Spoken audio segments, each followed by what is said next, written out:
Hello, I'm Isaac Hayes III, founder and CEO of Fanbase. Listen to what I'm about to tell you.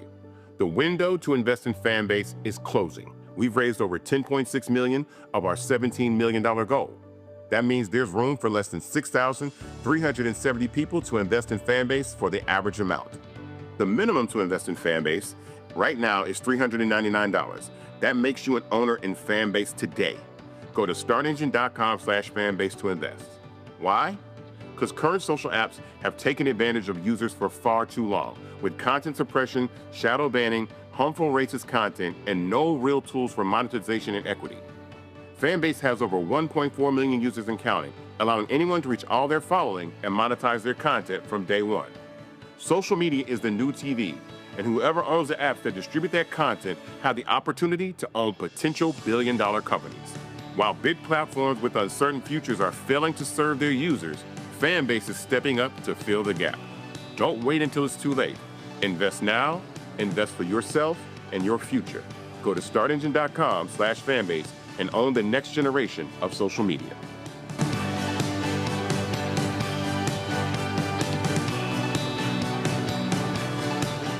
Black Star Network is here. Oh, no punch! I'm real revolutionary right now. Thank you for being the voice of Black America. All momentum we have now, we have to keep this going. The video looks phenomenal. See, there's a difference between Black Star Network and Black-owned media and something like CNN. You can't be Black-owned media and be scared. It's time to be smart. Bring your eyeballs home. You dig?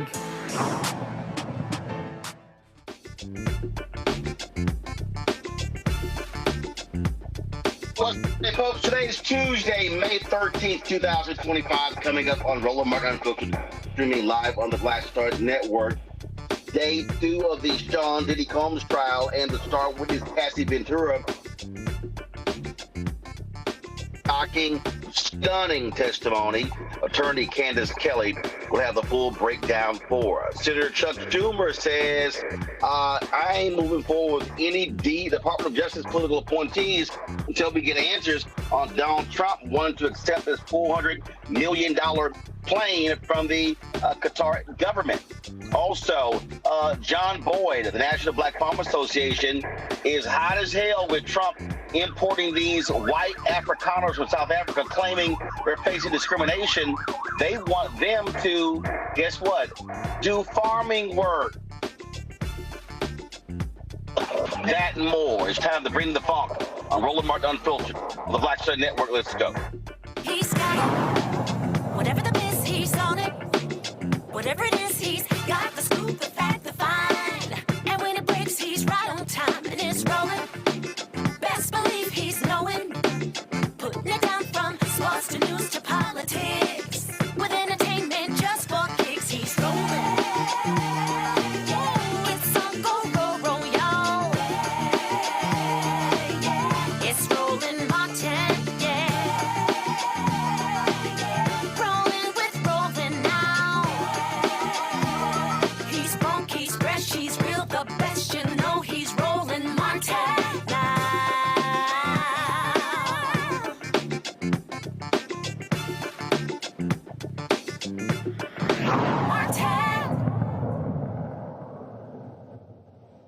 Folks, day 2 of the Sean Diddy Combs trial, and it was a blockbuster. Cassie Ventura, who was the star witness for the prosecution, she detailed vicious abuse and sometimes up to 4-day freak-offs. Homes. The defense made sure that she was seated before the jury came in. So therefore, a pregnant Cassie could not garner sympathy from the jury, but listening to her testimony, that likely happened. Legal analyst Candace Kelley Candace Kelley joins us right now. Was in the courtroom, and Candace, I tell you, I read some of the accounts and just brutal testimony about abuse, domination, and all sorts of vile, disgusting things that Cassie to her. Yeah, you're going in and out a little bit, but yes, Roland, this was something that she described as what would be a drug-fueled marathon. Just as you said, up to several days of taking cocaine or Molly or marijuana, ecstasy, and being directed by Sean Combs specifically to do exactly what he wanted to do in these videos. She described even sometimes that he would be on FaceTime looking at the videos, and doing things that he requested. So this was something that was very, very detailed after the prosecution laid down the foundation as to how they met when she was 19 years old and signed a 10-record deal, of which only one of those records actually came out. And she also said she had hundreds of songs, but nothing became of it. But they met at 19, and when she was 22, Roland, that is when she was first asked by Sean Combs to have what we all know now as a freak-off. And she said from then on that those freak-offs happened every week. And after a while, she felt like, yes, she was involved with this man and loved this man, but then she felt cornered in that she felt like this was her job in a sense, that this was part of something that she had to do. He had videotaped her, as well as there was violence involved, and she felt that her life was threatened. The kicking, the beating, the slapping, the punching, kicking in the head, she was not in a good position, she said. to get out of this relationship. Now, there was a question as to whether or not, did you enjoy these videos? I mean, certainly there were some times where it looked like she did, but that's something that the jury is going to have to consider through all of this. But certainly a heightened day, as you said, the defense did not want any sympathies to be given to her if she came in walking as a pregnant woman, but that's who she is. She had her hands on her belly the whole time. There's no way that you couldn't know that someone in their third trimester was pregnant, was not pregnant. So that's how it went today. So a lot for the jury to consider. Okay, so let's unpack this. What she detailed, again, was shocking, stunning, demeaning. But how does what she detailed fall in line with sex trafficking? Because even though she was 19, she's also was a consenting adult. And so the prosecution has to make that connection, correct? They absolutely have to make that connection of force or coercion, and that she was not just a consenting adult. This is how they're connecting the dots, Roland. If it wasn't for that video, then probably we wouldn't be in court now. Let's start right there. In this video, so far we have heard from the security guard that night from the hotel, heard from him yesterday. He said that when he took Cassie back to her room, there was a third person, a man sitting on a bed. Cassie says that that man is a part of the freak-offs that she was instructed to pay for, look for on Craigslist, and that security guards sometimes gave money for, or that Sean Combs sometimes provided the money for. So that's how they're making the connection, that ultimately there were other people involved. She was trying to get away that night from a freak-off in particular in that Los Angeles hotel, and that person was indeed paid for sex. So that's how prosecutors are connecting those dots. Do you believe that they're going to, and again, I'm just looking at what the charges were. Do you believe that they're going to have some difficulty? Because when I look at, when I was reading all of these stories and reading her quotes,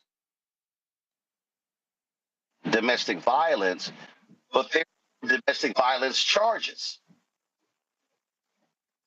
Correct. These are not domestic violence charges. Here's what I think is going to happen, Roland.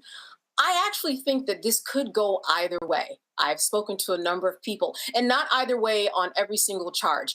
I think transporting people for the purpose of committing prostitution, I think that is the lowest offense, and I think that is something that actually Sean Combs would take. It's only 10 years, and I say only because it's up to 10 years. He could get 5. He would get time served, and then you'd only have to, serve 2/3 of that particular sentence. I think they're willing to give that up.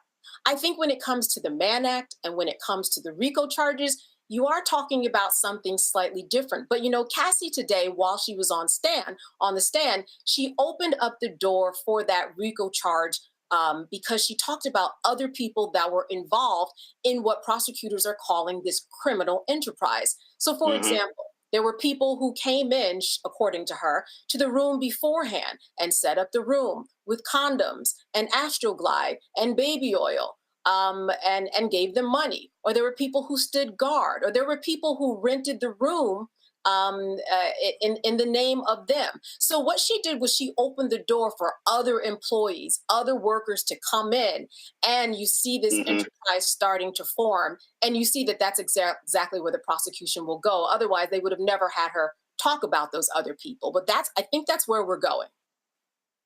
I was talking to someone today, and they said, what do you think his aim is? I said, very simple.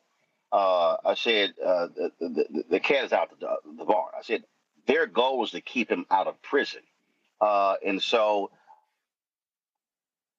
their whole deal is we're going to portray Diddy as a callous, mean-spirited, freaky, crazy, deranged, drug-addled individual.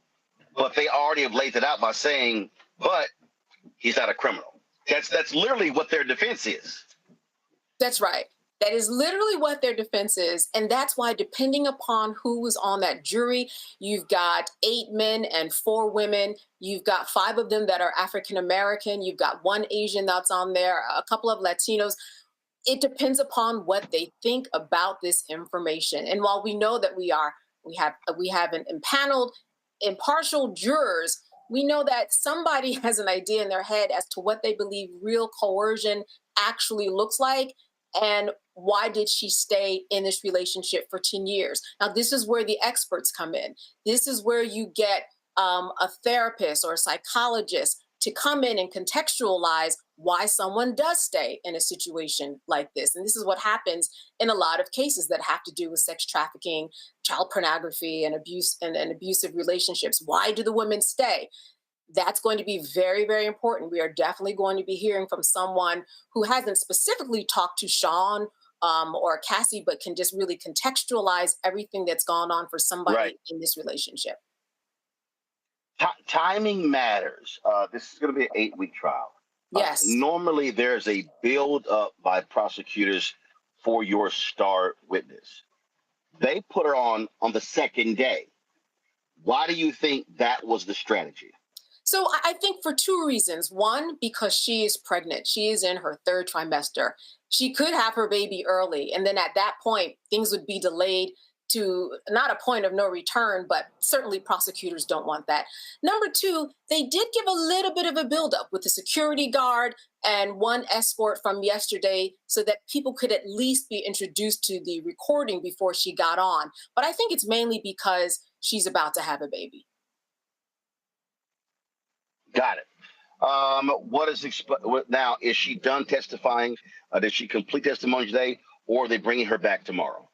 So they'll probably bring her back tomorrow. They will probably bring her back Thursday and possibly even Friday. So we're not even done with the direct. Then we're going to have cross, and then we're going to have redirect. So all that is going to take time, and we haven't really gotten into all of the details in terms of other information that we've heard of the public. We've just heard a little bit about who she was, laying that foundation, what these freak-offs were involved in, and getting into all of the very, very specific details of certain freak-offs. But in terms of what happened over 10 years, I would say we're only a few years in that relationship. She might be on the stand for 3 more days until the end of the week. All right, then, Candace Kelley, we certainly appreciate it. Thanks a lot. All right. All right, folks, got to go to a break. We come. He is in Saudi Arabia hitting 3 Gulf states. And if you want to see somebody who first is lazy, and she's lazy as all get out, absolute liar and a grifter, all one, we're going to unpack all of that right here on Roland Martin Unfiltered on the Black Star Net. On the next, A Balanced Life, we're talking soul and soul food. The kitchen is the heart of the home. So many memories that are there, the things we've learned, the recipes that we've tried to garner, and to somewhat figure out how to cook ourselves. There's something about the kitchen and family and being at the table that brings us all joy. We're going to be joined by some amazing guests who are going to talk to us about how do we keep tradition alive and what are we doing for the culture. The traditions and the gathering and the warmth and security, those memories are super important. And we have to, make sure that those continue to happen. So no matter how we get in the kitchen or around the food, I just want you there. That's all next on A Balanced Life here on Black Star Network. On the next Get Wealthy with me, Deborah Owens, America's Wealth Coach, we're talking about the difficulty of being able to acquire wealth for Black Americans. My guest, Emily Flitter, is the author of The White Wall, How Big Finance is Bankrupting Black Americans. The bad stuff that you feel when you're dealing with the financial services industry is not your fault. It's not your fault, and you don't deserve to be treated like this. That's right here on Get Wealthy, only on Black Star Network. This week on The Other Side of Change. Let's talk. Vote blue no matter who. We need political imagination more than ever, and unfortunately, some people on the Democratic side really are discouraging that. We're going to dig into all of it. The Democratic Party needs to remember who they are and who they are responsible to. This is On the Other Side of Change, only on the Black Star Network. Next on the Black Table with me, Greg Carr, the Tuskegee Institute, now university, forever linked to the infamous and despicable syphilis experiments done on the poor rural farmers in Alabama and the Tuskegee Airmen, the famous heroes of World War II. But its history is about so much more. In his new book, The Tuskegee Student Uprising, author Brian Jones reveals a largely untold history, rich in radical activism and reform. Suddenly the students are meeting these folks whose lifestyle is very different from theirs, very rural, but they're seeing them lose family members. People in their family disappear. How Tuskegee became an epicenter for Black power. An amazing history lesson on the Black Table, right here on the Black Star Network. We begin tonight with the people who are really running the country right now. Now, Trump is often wrong and misleading about a lot of things, but especially about history. Donald Trump falling in line with President Elon Musk. In the wake of the unsettling news that MSNBC has canceled Joy Ann Reid's primetime show, The Readout, Roland Martin and the Black Star Network would like to extend an invitation to all of the fans of Joy Ann Reid's MSNBC show to join us every night to watch Roland Martin Unfiltered, streaming on the Black Star Network for news, discussion of the issues that matter to you, and the latest updates on the twice impeached, criminally convicted felon-in-chief Donald Trump and his unprecedented assault on democracy, as well as co-president Elon Musk's takeover of the federal government. The Black Star Network stands with Joy Ann Reid and all folks who understand the power of Black voices in media. We must come together and never forget that information is power.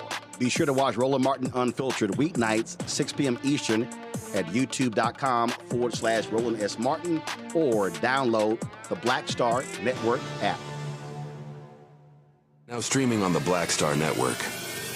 In France, me and Tony, and accidentally went to the Louvre, right? But I had never been, and I saw a side door. And we got off the little bus. I said, come on, Tony, let's go to the Louvre. I mean, I'm just like, let's go to the Louvre, right? We're here. This Black girl is at the door with this white guy, Black African girl. And she says, oh my gosh, Vanessa Bell Calloway. And I'm like this, you know me?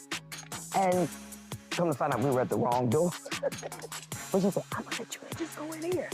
But I was in Paris, France. And that shocked me. She knew my name, she knew me. She knew my movie. You know, so it's like, you just gotta, they say, build and they will come. Put it out there, people will find it, they will come.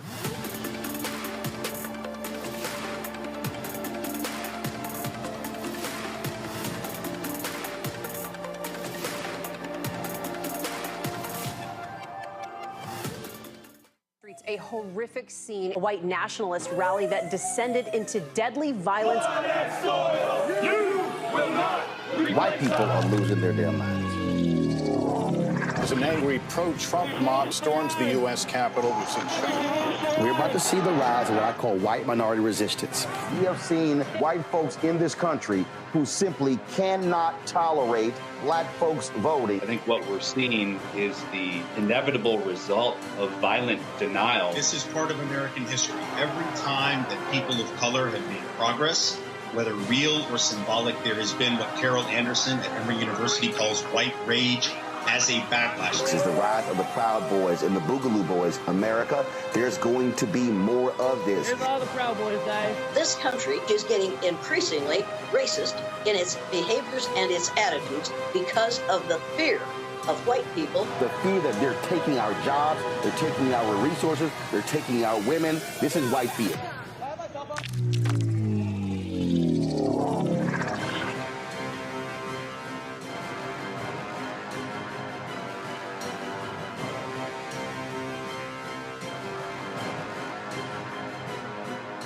When you talk about blackness and what happens in Black culture, covering these things that matter to us, speaking to our issues and concerns. This is a genuine people-powered movement. There's a lot of stuff that we're not getting. You get it, and you spread the word. We wish to plead our own cause to long have others spoken for us. We cannot tell our own story if we can't pay for it. This is about covering us. Invest in Black-owned media. Your dollars matter. We don't have to keep asking them to cover our stuff. So please support us in what we do, folks.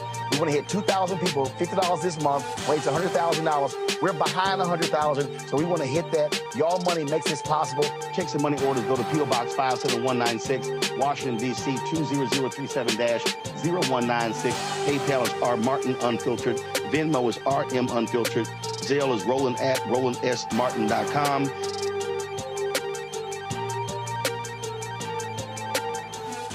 What's up, y'all? Look, Fanbase is more than a platform. It's a movement to empower creators, offering a unique opportunity for everyday people to invest in Black-owned tech, infrastructure, and help shape the future of social media. Investing in technology is essential for creating long-term wealth and influence in the digital age. The Black community must not only consume tech, we must own it. Discover how equity crowdfunding can serve as a powerful tool for funding Black businesses, allowing entrepreneurs to raise capital directly through their community through the Jobs Act.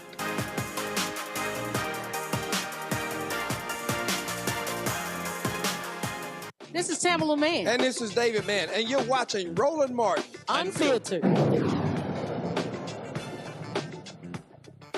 One of the things we talked about on yesterday is when you're dealing with a liar, you got to go ahead and say he's a liar. So, for instance, the liar-in-chief, Donald Trump, is running around talking about how these auto companies are going to be building these new manufacturing facilities all across America. Watch this. Mr. President, are you open to negotiating your tariffs on cars, steel, and aluminum with China or any other country? Well, we're not even talking about that. We're bringing the car business back into this country. We have commitments, not only commitments, they've already started construction on many plants. They've left Mexico in a few cases. In a few cases, they've left Canada. They're not going to build in Canada. They're going to build here because we have the market, and the tariffs have been amazing. The election and the tariffs. November 5th was a big day, and on top of that, of course, you wouldn't have the tariffs without the election, I guess, if you look at it. But we have at least 11 committed massive car factories that are going to be built, that are in the process of being built. And some are going through, some have actually started. We also have renovations of existing factories where they weren't utilizing the full factory from years gone by, and now they're under full renovation. They'll be opening up full factories in a very short period of time. Our car industry, I think we're going to have the #1 industry. You know, if you look at Japan and these others, they do tremendously with cars, and they can do that too. But you know, if they want to sell cars in the United States, they're going to have to build factories in the United States, because I'm interested in cars for the United States. Now, one other thing is, in our tax bill, we're giving not only no tax on tips, no tax on Social Security, no tax on overtime, but also we're going to get a deduction for people that borrow money to buy a car if it's made in America. If it's not, says line. Industry experts are pushing back, saying most of these announcements are expansions at existing plants, not brand new factories, and many were planned years ago before Trump's failed tariffs. Former Republican Congressman Joe Walsh, who is host of the Social Contract podcast, has been ripping him left to right on this, saying you got to call a liar a liar. He joins us right now. And Joe, I've been saying this for years. I go back to, I guess it was February 2017, and I was on ABC This Week, and all of these mainstream media people, they were just sitting here trying to come up with every other phrase, and I was like, he's lying. He's lying. Why would you say he's lying? And I believe media, mainstream media, has been complicit in allowing him to lie with impunity, and then the public believe that all these amazing things are happening. Roland, it's so good to be with you. You're spot on. And by the way, brother, I remember you back in the day saying that. Trump lies. He lied yesterday about those 11 massive car factories. It's bull. It's a lie. Nobody asked him a follow-up. Nobody in the media said, excuse me, sir, where are those 11 new factories? Look, the media, you're right, is complicit. They've normalized Trump's lying. I understand it because Trump lies virtually every time he opens his mouth. He lies as he breathes. Roland, we've never, ever, ever had a politician lie like this. But the problem is because Trump lies so much, and he's been doing it day after day, week after week, month after month, year after year, the media, because he lies 1,000 times a day, the media now lets him get away with lying. That's not right. That's not fair. They wouldn't let any other politician get away with lying. They've stopped doing their job, Roland. Yeah, they have. And the problem that I have is that, they'll let him lie, then Carolyn Levitt lie, and Stephen Miller lie. You've got Sean Duffy running around complaining about Pete Buttigieg and the Department of Transportation. Duffy voted against the money for the FAA. So I'm sitting here going, so you're not going to say anything? And we know Fox News is never going to correct the lying Trump administration. Roland, this is why it's so dangerous what the media is doing, that they now are letting Trump lie. And again, I understand because Trump lies 1,000 times a day. But here's the danger. Republicans have learned from Trump. Republicans now are lying, not as much as Trump, but they're lying now with impunity because they say, and some privately, Roland, have told me this, look, Joe, it hasn't hurt Trump. Trump's gotten away with it. Trump lies about everything. And the voters don't care, and the media no longer cares. So the problem, Roland, is Republicans and everybody who works for Trump, because if you work for Trump, you must lie for Trump. They're all imitating him now. So half of the country is now untethered to truth. Right. And so what then happens is he pushes the lies. People fall for it. They believe it. And then it's kind of like, okay. Or media's response will be, well, he's always lying, so it's really no big deal. And you're going like, what the hell are you talking about? I go back to 1990. And this video has been circulating. It was actually 20-minute segment. And it was when Donald Trump was being interviewed by Barbara Walters on ABC's 2020. And here's what's crazy. This is 1990. I don't know of a single reporter or anchor today that would interview Donald Trump the way Barbara Walters did. Listen. Well, the new book is entitled Surviving at the Top. There are many people who would say failing at the top. I hope the general public understands how inherently dishonest the press in this country is. As a member of the press, let me try to clear up some of the things which you say are untrue.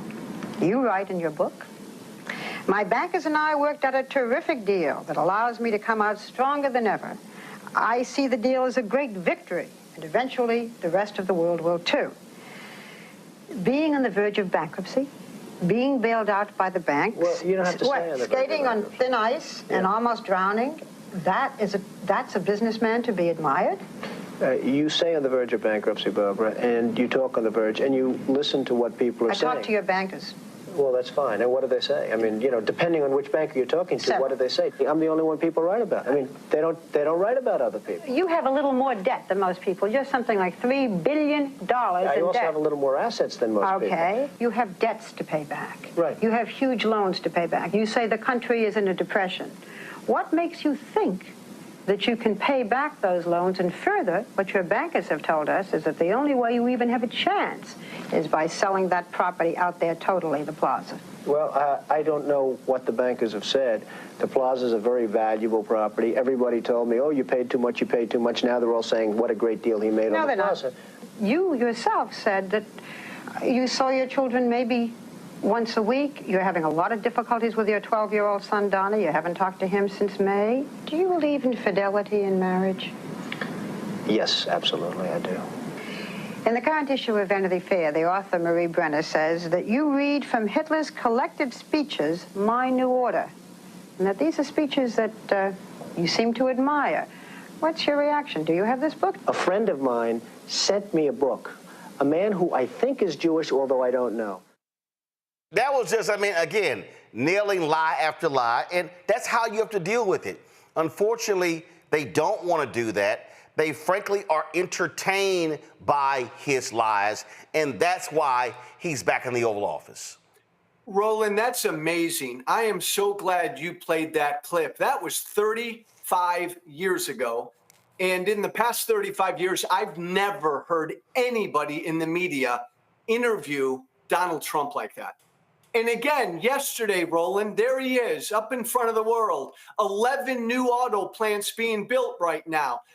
Nobody in the media challenged that lie. And I guarantee everybody in the media knew he was lying, but they didn't challenge him on it. Roland, the danger is Trump is so bad and so corrupt and so lawless, but the media's normalized it. This airplane thing from Qatar, my God, if that's Obama, Biden, Hillary, it's the biggest story in the world. With Trump, we just say, oh, that's Trump. Gosh, that's dangerous. The media's normalized him. Well, and guess what also has happened as a result? Let me pull this up. Just in, no shot. Alabama Senator Tommy Tuberville, truly one of the dumbest members of Congress, has blocked a Democratic resolution that would have condemned the proposed gift of a luxury jet from Qatar to Trump. I don't know what show I was on yesterday, Roland, but I said, look, this is Trump, this airplane thing. Donald Trump would sell our most sensitive intelligence if he could personally profit from it. That's who Trump is. But no Republican has gone after Trump for this plane from Qatar. It just saddens me, Roland, because my former party is a cult, but they've learned from him. And as you mentioned, they are all imitating him when it comes to lying. The media's let this happen. They let it happen, and then I love this. Let's move on. No, just the other day, Caitlin Collins was interviewing somebody on CNN. It was a Republican congressman, and she was hammering him over the airplane. He goes, are you going to keep asking me this?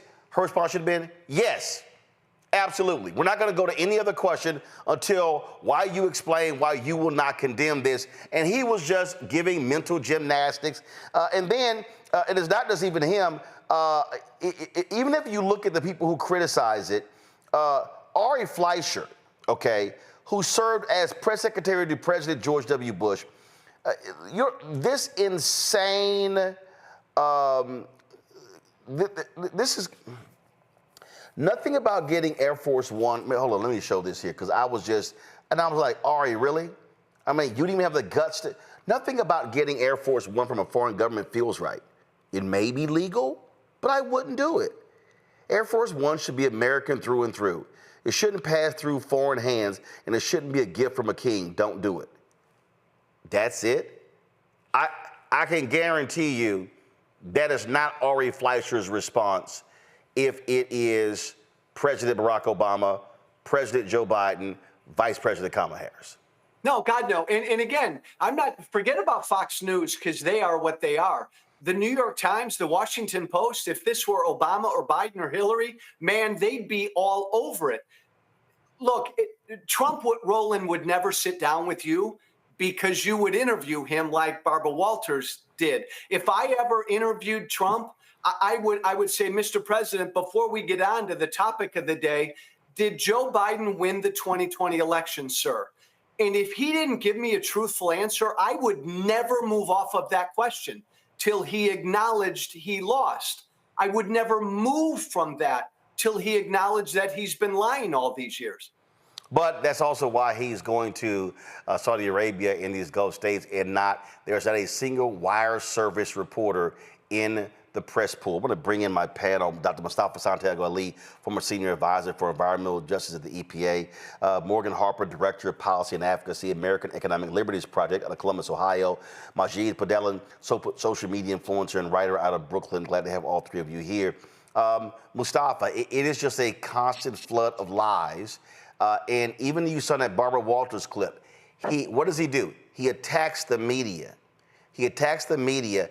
And the reality is, people talk about Jeff Zucker. Before Jeff Zucker and NBC and The Apprentice, it was the New York media, the New York tabloids, all the New York media. They gave us Donald Trump because they knowingly and willingly accepted his lies because he was great copy and he sold papers.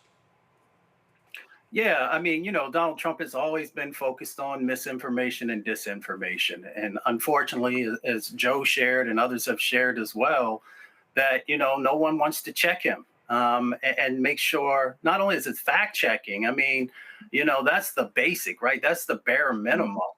When you know he's lying and you still allow him to get away with it. Nobody said, you know, the Nissan made an announcement earlier that they're going to lose 11,000 jobs and that, you know, they're going to close, I think it's 6 or 7 plants. Nobody asked about when these plants close also, you know, about all the folks who are the manufacturers of the parts. We know over in West Tennessee, over in Maury County, and I'm trying to remember the other county. You know, you have folks who are also no longer going to be able to make those parts. So they're laying off about 400 folks. So it really comes down to holding him accountable. He holds the highest land in the office. That means that truth has to be a premium. Folks can't trust you if they know every time you open your mouth that you're not sharing something with them that is going to be truthful. But again, it comes to the integrity of reporting. You know, you say you want to be a journalist. If you want to be a journalist, there has to be integrity as a part of that process. But unfortunately, we find ourselves in a moment where everybody seems to be afraid to do the right thing. The thing that you would teach your children to do if they were on the nursery school or elementary school playground, you would tell them, don't tell a lie. You have to tell the truth.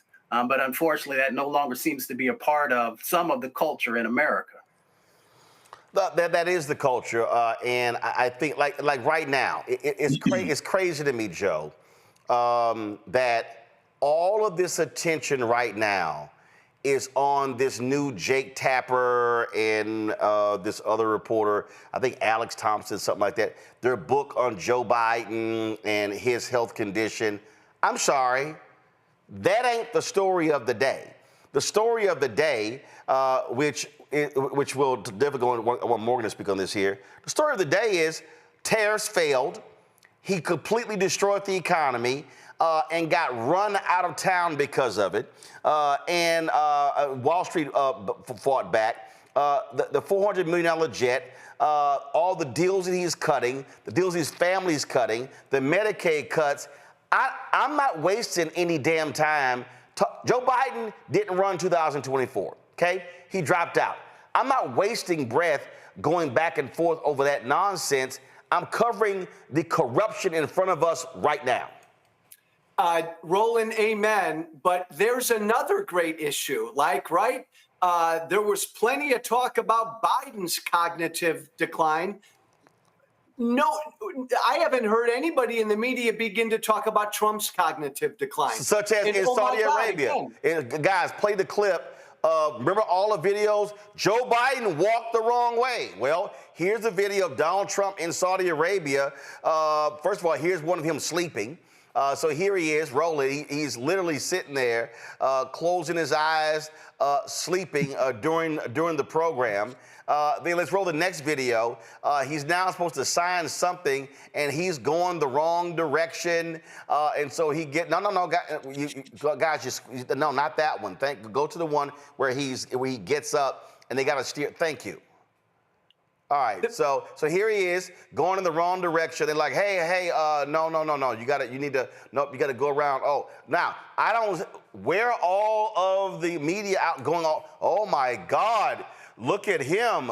What the hell's going on? He went the wrong direction. He makes 20 to 30 verbal mistakes every day. Nobody talks about his cognitive decline. Look, I think Trump is an idiot.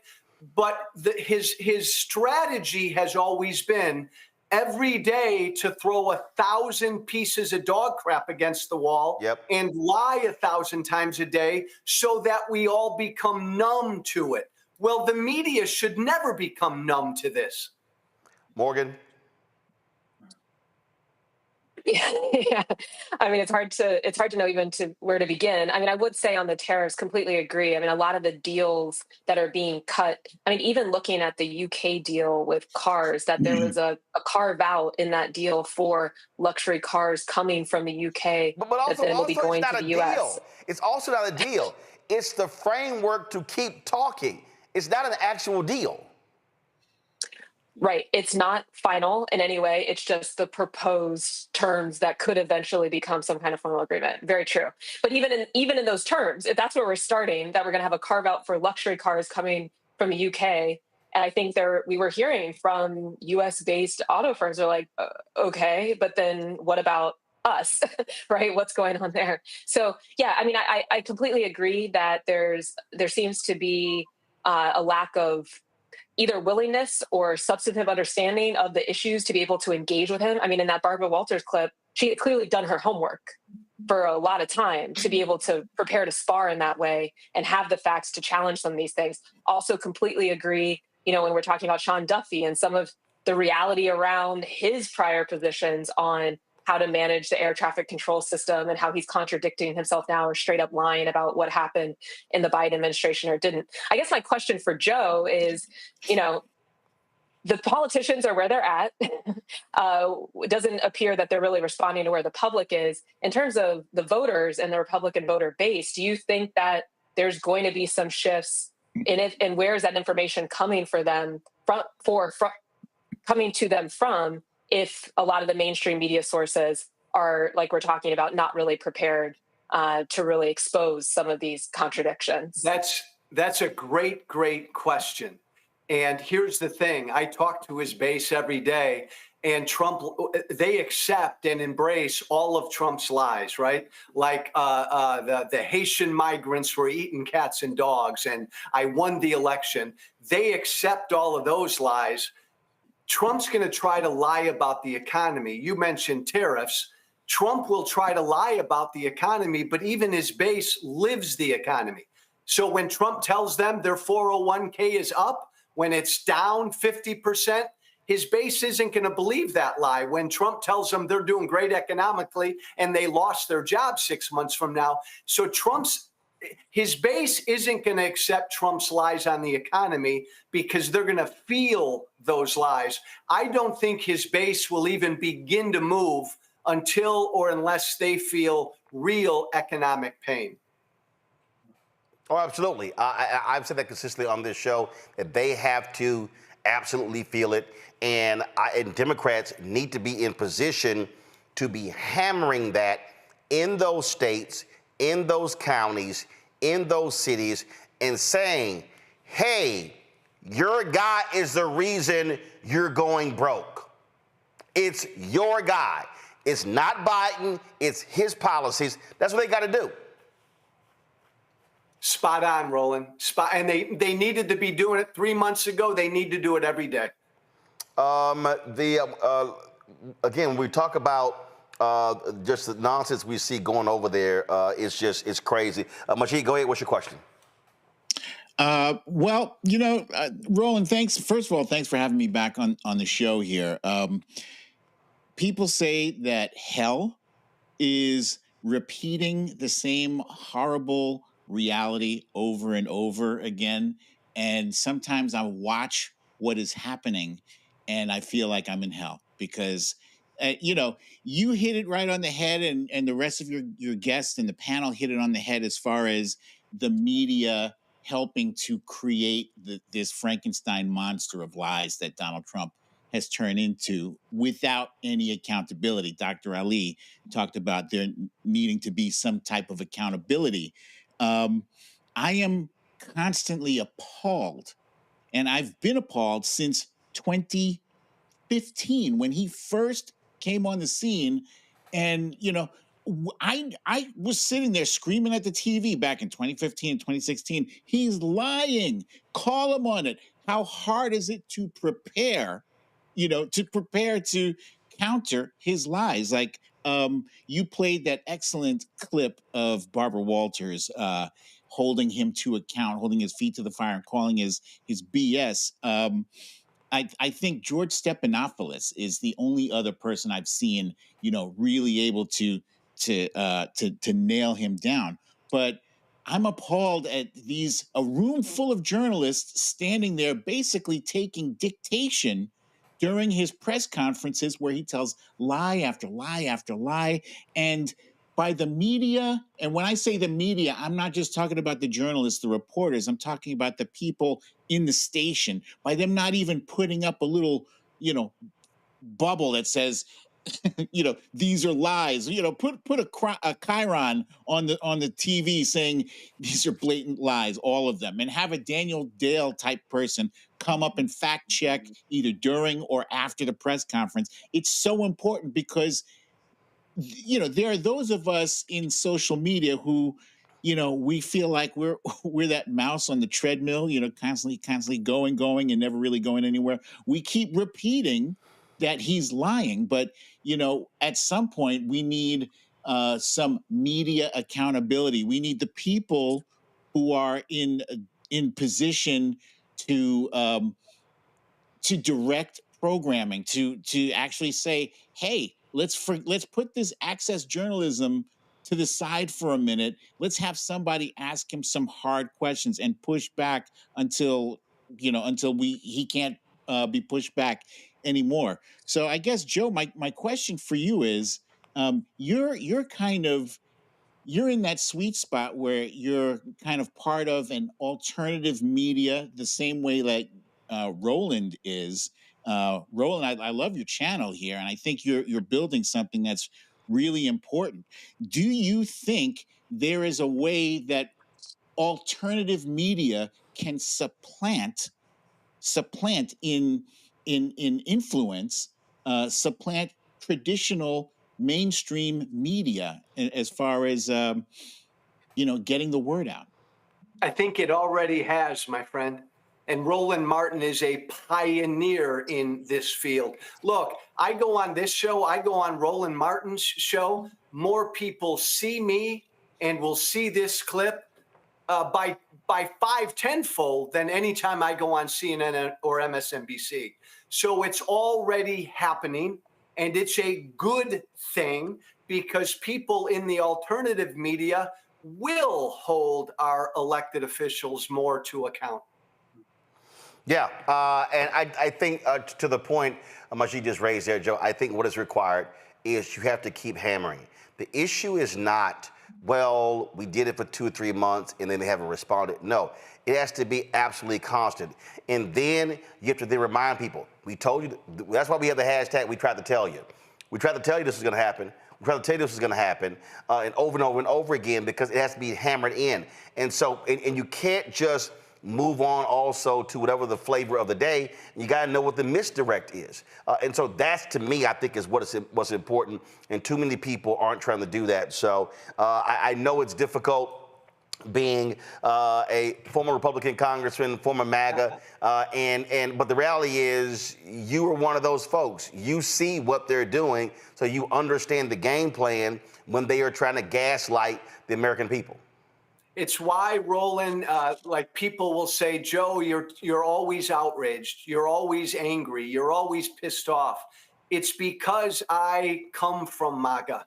I come from Trump world. And I know the danger. So, yeah, I can't stop preaching how dangerous my former political party is right now. Because, Roland, you and I have talked. MAGA used to be fringe. MAGA used to be a wing of my former party. MAGA now is my former party. It is the Republican Party. Yep, absolutely. Joe Walsh, we appreciate it. Thanks a lot. Thanks, guys. Folks, going to a break. We come back, lots more to break down, including Trump bringing in these white South Africans, because they're facing oppression. No, they're not. No, they're not. And will they be stealing jobs from black farmers? We're going to talk about that. Chuck Schumer gets a backbone and says, I'm not moving forward on any DOJ nominees until Trump speaks on this $400 million plane. Why in the hell you didn't announce that on January 21st? All that coming up next. Don't forget, support the work that we do. Join our Bring the Funk fan club. Look, guys, we don't have millionaires and billionaires supporting us. We don't have these ad agencies who are running ads. Oh, they will send millions of dollars, billions of dollars to Fox News to run, but they'll say, oh, no, we don't buy news. But you buy Fox News, but you can't buy the Black Star Network. And so our fan base is critically important. Our target goal is very simple: to get 20,000 of our fans contributing on average $50 each a year, which comes out to $4.19 a month, 13 cents a day. And do understand what is at play here. Do understand what we are doing here. It's not just this show. It's multiple shows that we're building. We're shooting a pilot for a new business show coming up. We want to target a health show as well. It's providing you news and information, not gossip, not entertainment, real news and information. And so you want to support us via Cash App. Cash App closed down all of our accounts because they changed their rules or the type of company you can have. And so if you want to contribute via Cash App, use the Stripe QR code. Click the Cash App button to contribute. You can also use the Stripe QR code for credit cards. You can also, of course, send your check and money order and make it made payable to Roland Martin Unfiltered. Send it to P.O. Box 57196, Washington, D.C. 20037-0196. PayPal's R Martin Unfiltered, Venmo RM Unfiltered, Zelle, Roland at RolandSMartin.com, Roland at RolandMartinUnfiltered.com. We'll be right back. Next on the Black Table with me, Greg Carr, the Tuskegee Institute, now university, forever linked to the infamous and despicable syphilis experiments done on the poor rural farmers in Alabama and the Tuskegee Airmen, the famous heroes of World War II. But its history is about so much more. In his new book, The Tuskegee Student Uprising, author Brian Jones reveals a largely untold history, rich in radical activism and reform. Suddenly the students are meeting these folks whose lifestyle is very different from theirs, very rural, but they're seeing them lose family members. People in their family disappear. How Tuskegee became an epicenter for Black power. An amazing history lesson on the Black Table, right here on the Black Star Network. I'm Russell L. Honoré, Lieutenant General, United States Army, retired, and you're watching Roland Martin Unfiltered.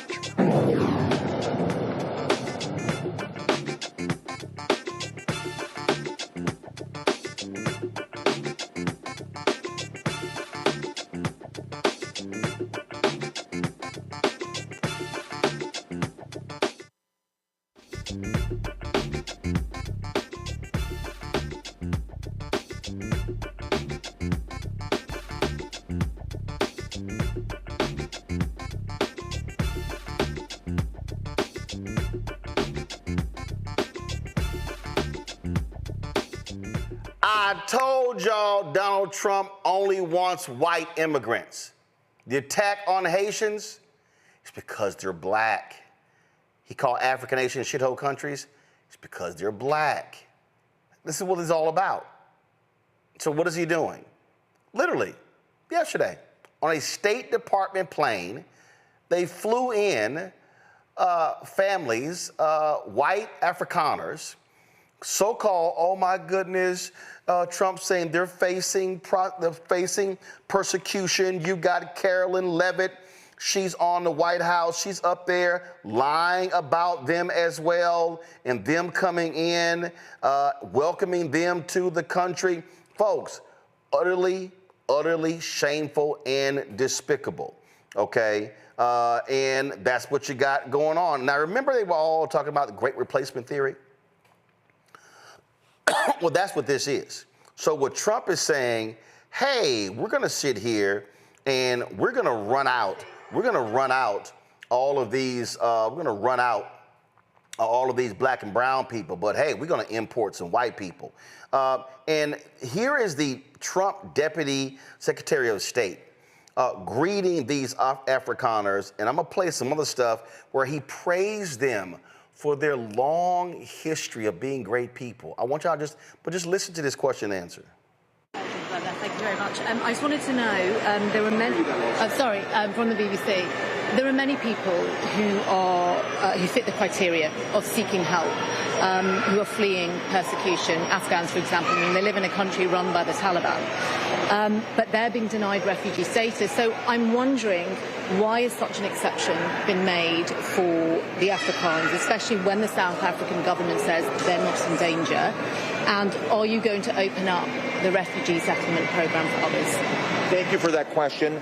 I think you may recall that on the president's first day in office, on January 20th of this year, he issued an executive order that paused U.S. refugee programs that had been going at record levels under the prior administration and had brought in people that we were not sure had been carefully vetted for national security issues, and put a pause on the refugee admission program in general. That pause, of course, was subject from the very beginning to exceptions where it was determined that this would be in the interest of the United States. Some of the criteria are making sure that refugees did not pose any challenge to our national security and that they could be assimilated easily into our country. So the president on February 7th issued an executive order about the egregious conditions in South Africa, and all of these folks who have just come in today have been carefully vetted pursuant to our refugee standards. And whether or not the broader refugee programs for other people around the world will be lifted is still an ongoing consideration. But again, the president has recognized the dire situation of this particular group of people, and again, they went through the Basically, what he's saying is they're white. Now, the South African president, he's pushing back hard on this nonsense, granting refugee status to 59 white Afrikaners. Cyril Ramaphosa calls the move, quote, deeply concerning, and insists these individuals do not meet the internationally recognized definition of refugees. Despite the U.S. welcoming them, he says most Afrikaners are not seeking to leave, that those who do are often wealthier and more secure than many black South Africans who are forced to live under hardship during apartheid. Now, also, I want y'all to keep in mind these these Afrikaners, they only represent 7% of the country. 7% of the 63 million people.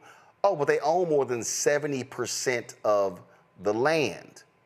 Now, what's interesting is I saw this tweet from the white supremacist Charlie Kirk, and y'all gonna really love this here. Because he was touting them coming in. Now, mind you, so let me find the tweet because y'all gonna get a kick out of this because it sets up my next guest because I need y'all to understand. Now, here's what. He was talking about, oh my goodness, how great these people can be, and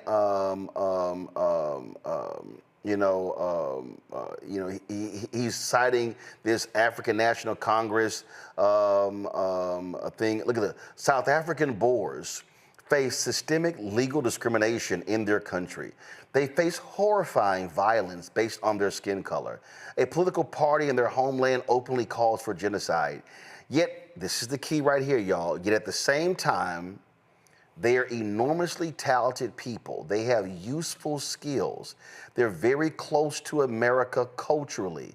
America can integrate them with minimal difficulty, and they will immediately start adding to America's wealth rather than subtracting. They are, without exaggeration, ideal immigrants for this country. John Boyd is president of the National Black Farmers Association. And John, this is what this is about. What they're saying is, wait a minute, these white folks, they could come in and start farming. Yes, and Roland, thank you for staying on this real sore topic for me. They brought him in and greeted him and greeted them. And these are, I want to be very, very clear. They say white Afrikaners. These are white farmers and their families that they welcome into this country. And when did they welcome black people into this country? I asked you that question. We came in the belly of slave ships and chains and shackles. They flew them in on a government plane, and the Virginia governor, shame on him, helped them fly into Dulles, Virginia to greet these 59 families. And they're going to provide a resettlement for these people. I want to be very, very clear. Blacks we never got our 1.5 million acres out of federal inventory that came from black farmers in this country.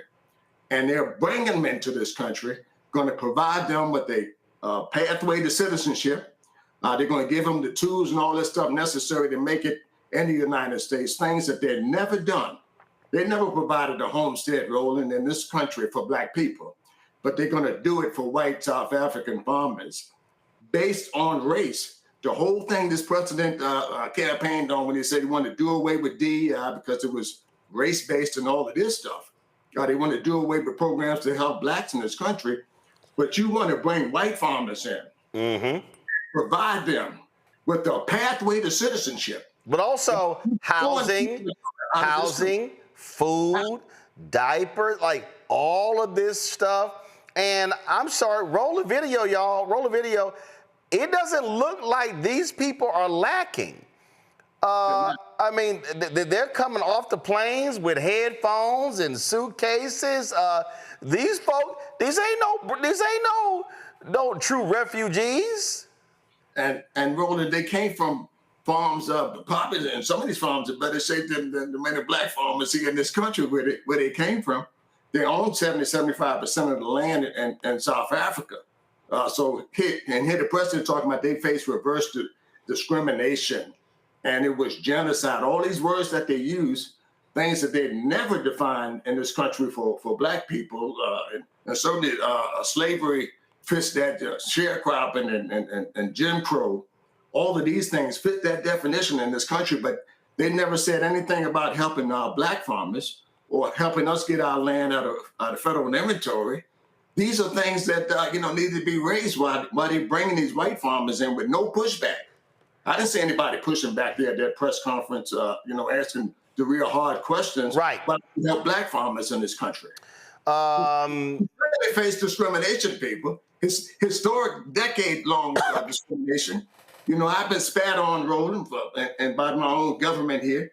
I've been called a nigger and 2 or 3 times by my own federal government right here in the United States. I had my land, my farm put in federal inventory right here in my country. And when I watched them bring white farmers in, solely by race, and going to give them a path to citizenship, where my forefathers had to fight even to vote in this country, man, it's hard to look at.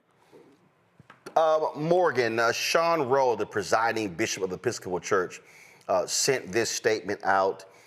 He said that virtually no new refugees have arrived. Hundreds of staff and resettlement agencies around the country have been laid off, and funding for resettling refugees who've already arrived has been uncertain. Then, just over 2 weeks ago, the federal government informed Episcopal Migration Ministries that under the terms of our federal grant, we are expected to resettle white Afrikaners from South Africa, whom the U.S. government has classified as refugees. In light of our church's steadfast commitment to racial justice and reconciliation, and our historic ties with the Anglican Church of Southern Africa, we are not able to take this step. Accordingly, we have determined that by the end of the federal fiscal year, we will conclude our refugee resettlement grant agreements with the U.S. federal government. Morgan? Wow. Yeah, I mean, that's a pretty powerful statement. And I think, one of the things that, let's just say first, what's very sad about this is we have a lot of people around the world who truly do need the support of the U.S. government, the resources that we have, and the ability to escape persecution. And that's what a lot of these organizations, as he laid out, were created to support. And a lot of that infrastructure, here in Columbus, I mean, we have so many different communities, Somali, Russian Jewish communities that were designated as refugees that have made their home in Central Ohio. And once you have that infrastructure, then you're able to use it to support different communities. So I think that's one thing I would note is just the closing up of that infrastructure and the organizations that have supported those settlement services not being able to continue. You can't just turn that back on necessarily, once there's a change in administration and more resources might come. And so that's a risk here. The other point, though, as we've been talking about, is, how this administration is defining refugee clearly is not connected to the reality of how most people think of that term and how it has been implemented in the past. I think one of the political complications around this, and I would love to hear more, from John here, is that part of what, and this is getting back to our earlier conversation too, part of what is making this, I don't think palatable is the right word, but that they feel licensed to make these types of moves is because they feel like they're operating on some kind of mandate from that election, that there was discontent with how many resources were going towards immigrant refugee communities versus people who have been in this country for a long time. And so I guess, John, as you're having conversations with people, or in this moment where you're thinking about how to push back on some of these policies or looking ahead to what you want to see, prioritized by a different administration, how do you wrestle with that? I think especially in the Black community, where we've heard from I know I've heard directly from people that are frustrated with how many resources have been going to support refugees from all backgrounds. And, and this is just the latest example of that. Not a position I agree with, but it is a position that I have heard. Right. And the first thing that the administration came in to do was stop the food aid programs directly that went to South Africa that helped many native black families there. The second thing is I'm looking for an attorney or law firm that can file an injunction in federal court to stop this. I don't think they should be allowed to come to this country and get services and all of these things that are not allowed, and we haven't been able to get in this country as Black farmers. Mm-hmm. And the second thing is they say they want to do away with any type of help. We were told from Wells Fargo, Roland, that we can't even apply because we're trying to help Black farmers here. So they're shutting down all these programs in our country, but yet and still they're doing this solely based on race, white farmers. And I want to challenge that in federal court. So if anybody that's watching this show tonight that got the galls and guts enough to represent us in federal court, I want to hear from them. That's the first thing. And this administration wants to cut off food and cut off resources to blacks around the world is what they're doing. And that's why they quickly went in and cut out the money. And this is by design, people. It's designed by Elon Musk, Stephen Miller. He's the architect behind it. When they want to test something, they throw Stephen Miller out there. We want to do away with the KP stuff and all of this stuff. They just want to do away with it. And they put him out there to test the waters. And then they see how it goes. And then they put up with some executive order. It's crazy, and it needs to be dealt with. And we need an uprising in this country, Roland. And guess what, man? I want to say this to Roland Martin because he was the sole microphone that warned Black America just how bad Trump could be. It was you, Roland, that waved that horn every day, and many people weren't listening to it. So now you have to listen and bear the burden of the real effect of what's happening to us. And we were trying to tell them that this was about whiteness. Donald Trump, the last time he was there, Mustafa, he literally said, hey, why can't we get people, I think it was from Finland or something like that. He wanted white people. That's what he wanted. He wanted blonde-haired, blue-eyed white people. The attacks on the Haitians is because they were Black. And the people in Springfield, Ohio who were upset, it's because they were Black immigrants. And people need to understand this. I laid all this out in my book.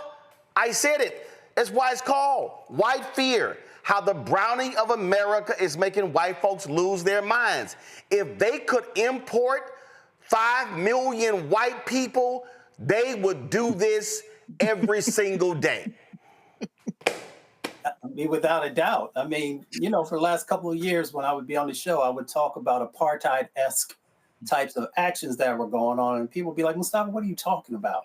And I was like, all you have to do is look at the blueprint that they used in South Africa and how this administration has been utilizing many of those same sets of actions. So now they put it right here in your face. He talks about America first. If it was truly America first, then our Black farmers would have been taken care of, like John and my grandfather and so many others. You know, whether larger or medium-sized farms or small farms have been trying their best to be able to get justice and to be able to have an equal playing field. But an equal playing field is not a part of the supremacy sets of actions that we have currently going on, because we're seeing it play out right now before your eyes. You're seeing the fast tracking of visas and subsidies. They might as well just gave folks a gift basket. Maybe they did. That they talk about the vetting. You know, it's really interesting when they talk about the vetting.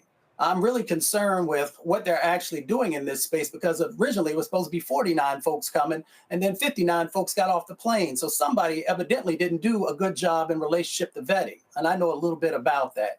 When it comes to Black and brown folks, whether you're from Venezuela, the Congo, Syria, Afghanistan, or Myanmar, he doesn't see value in you being a refugee in this in this country, and are trying to find ways of sending you back or to stop individuals from coming from those countries that are having wars, civil wars. They're having political issues that are going on. They have coups that are going on.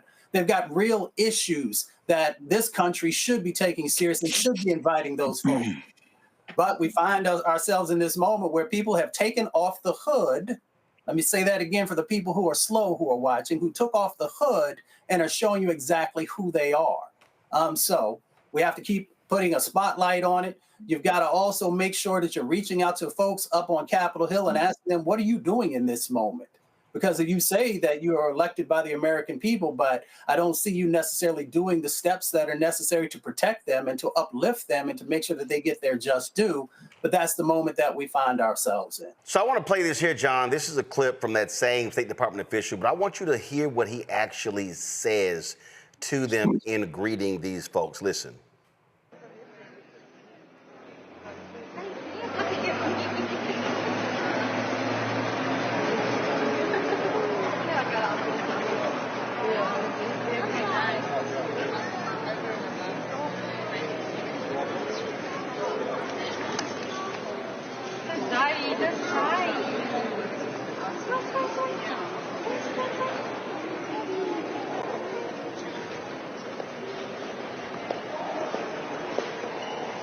Welcome. Welcome to the United States of America. It is such an honor for us to receive you here today. This is the land of the free, and we know that all of you have faced... I'm Chris Landau. First of all, let me introduce myself. I'm the Deputy Secretary of State of the United States. This is my friend Troy Edgar. Yeah, I'm the Deputy Secretary of Homeland Security. And again, welcome. So great to have you guys here. I know you've gone through a long flight. I cannot believe there are babies and children who are actually so well behaved. This is much better than mine are. So bless you for that. And you know, I think it's so happy. It makes me so happy to see you with our flag in your hands, and that flag symbolizes liberty for so many of us. Many of us, our families, have had a journey not that different from the journey that you are embarking on today. My own father was born in Europe and had to leave his country when Hitler came in the 1930s, and made his way to South America first and then eventually to the United States. So he is an immigrant who actually, was able to benefit from the many blessings of this country. And one of the reasons that I really wanted to go and work for the government is because I wanted to give back to this country that really brought freedom to my family and allowed us to escape a very difficult situation in another country. So, I know that this is going to be, any adjustment in life, any change takes a while to get used to. But I want you all to know. What the hell?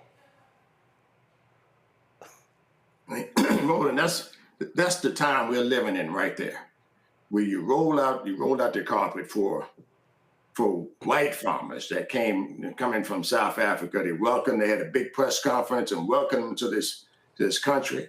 and anybody of darker skin of immigrant in this country, they're chasing them out by the busload and the boatload here. That's the reality, and they keep saying it's not about race. I watched the president when they asked him about it, and he said, these just happen to be white farmers that they're bringing in to help. That's the whole initiative with this whole administration. They simply want to help white people in this country, and that's not the America that we're living in, man. You got people look like me, look like you. We got to live here too. That's the problem right there, Roland. You can't just come out here and say you're going to do that and don't expect to face some pushback. And it also should be a bell ringer for us as Black Americans, man. We got to reorganize. We got to come together. If you can't come together now in this country with all of this white bigotry and hatred towards Black people, man, there's something wrong with us. We need unity right now to band together, start buying food from each other, from Black farmers, start doing business with Blacks, because this administration clearly does not want us, and that's what they're showing us here. This is, Morgan, this is the clip here that John was referring to. Listen to the liar-in-chief, the idiot-in-chief, Donald Trump.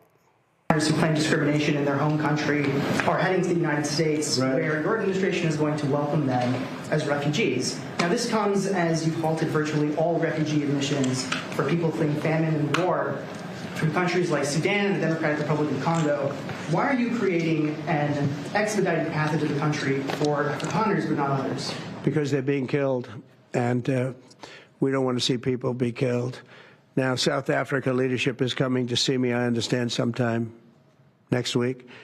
And, we're supposed to have I guess a G20 meeting there or something. But we're having a G20 meeting. I don't know how we can go unless that situation's taken care of. But it's a genocide that's taking place that you people don't want to write about. But it's a terrible thing that's taking place. And farmers are being killed. They happen to be white. But whether they're white or Black makes no difference to me. But white farmers are being brutally killed, and their land is being confiscated in South Africa. He's straight lying. There's no genocide. They're not being killed. He is a liar. Yes.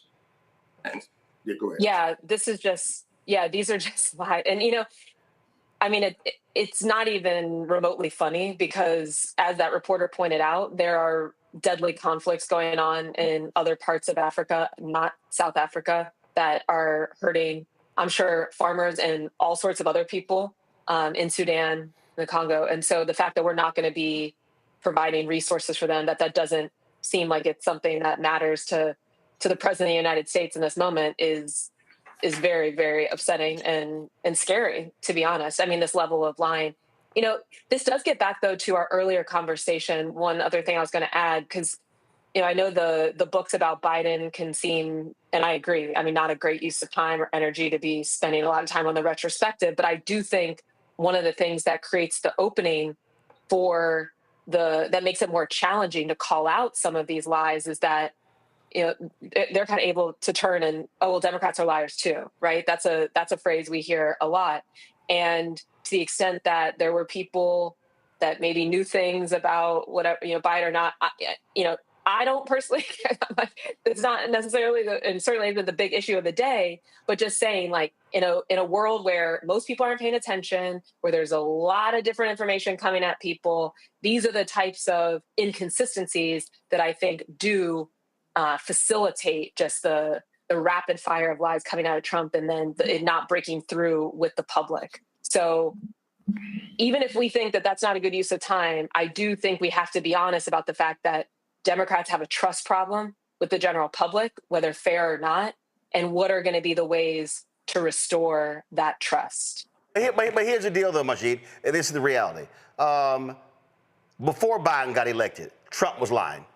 He was lying 2017, 2021. He lied. He lied when he was running, going back to 2015. So I don't care if there were people in the White House who were, concealing Joe Biden. But here's the other deal, okay? And here's the problem even with that, okay? Stories like, oh, Joe Biden may have been in the wheelchair. But then I see video of him riding bikes. I'm like, what the hell? At the end of the day, this man is lying. He is allowing white Afrikaners to come into the country under the pretense of genocide in South Africa. He's lying about farmers being killed. That's what he's lying about. And they're lying about even the land redistribution because these white folks literally stole the land. But you know what? I guess Donald Trump will never have to admit that because that's what white Europeans did in the United States. You're right, Roland. And, you know, when I first heard about these white South African farmers being brought over here, it was like a blatant slap in the face. It wasn't even a dog whistle.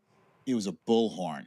It was a bullhorn message. Donald Trump was putting up a whites only sign on America because after everything that he had gone through and had his administration do to get rid of people of color, to deport people, even people who were here with legal standing, just getting rid of them,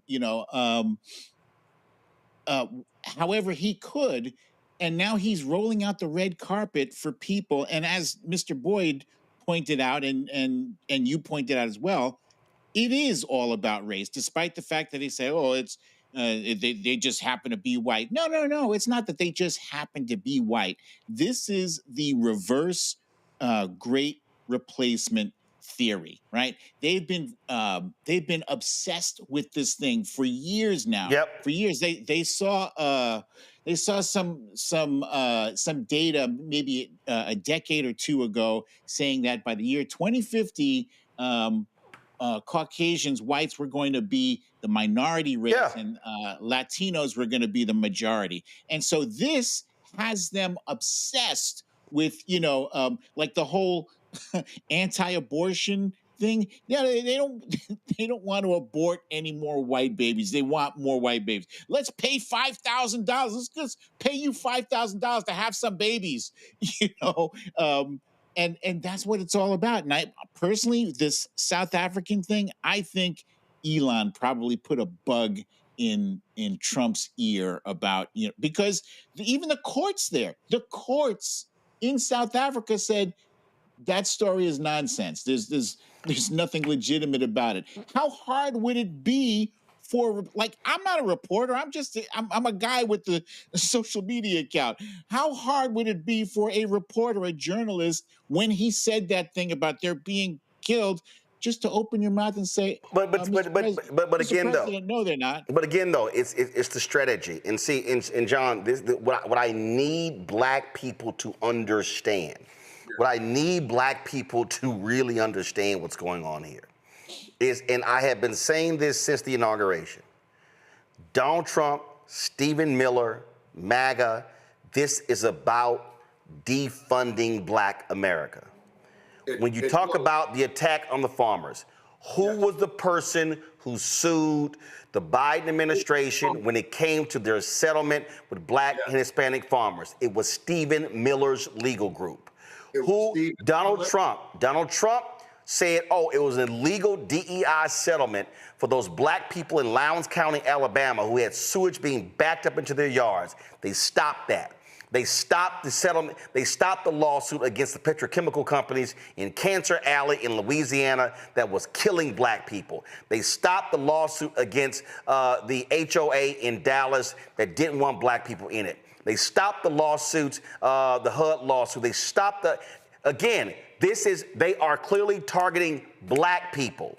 And I need black people to understand that what you're seeing right here is an embracing of white Afrikaners, individuals who were absolutely racist, individuals who beat black people. These people, and you're right, David Sachs, Peter Thiel, Elon Musk are all white South African men who grew up under apartheid, and they loved that particular system. And what we also cannot forget, there was this country was two countries. Okay, Israel was selling them weapons, but this country the United States, stood steadfast with the white apartheid regime. It was Ronald Reagan who vetoed the sanctions bill, and he was overwritten by Congress because Republicans were even aghast at that. It was black people, the Polaroid revolutionary workers, who launched the divestment campaign because it was Polaroid that made the passbooks. It looked like passports that black people had to carry around to show their proof of citizenship. So I need black people today to not act like this is no big deal, that 59 white Afrikaners are being let in by Donald Trump. What we are seeing right now from this administration is an all-out assault on black people. Yes, and Roland, maybe you tore it up.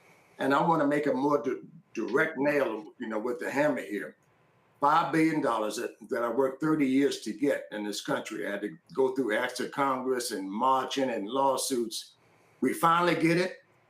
Stephen Miller and that bunch organized white farmers to sue us and organizations and stuff in federal court and block $5 billion to black and other farmers of color in this country because they say it left out white farmers is what their sole argument was. And Roland, they sued us in all these federal courts in Florida and Texas, and that we had to raise money and come on your show and ask for help, all of these things.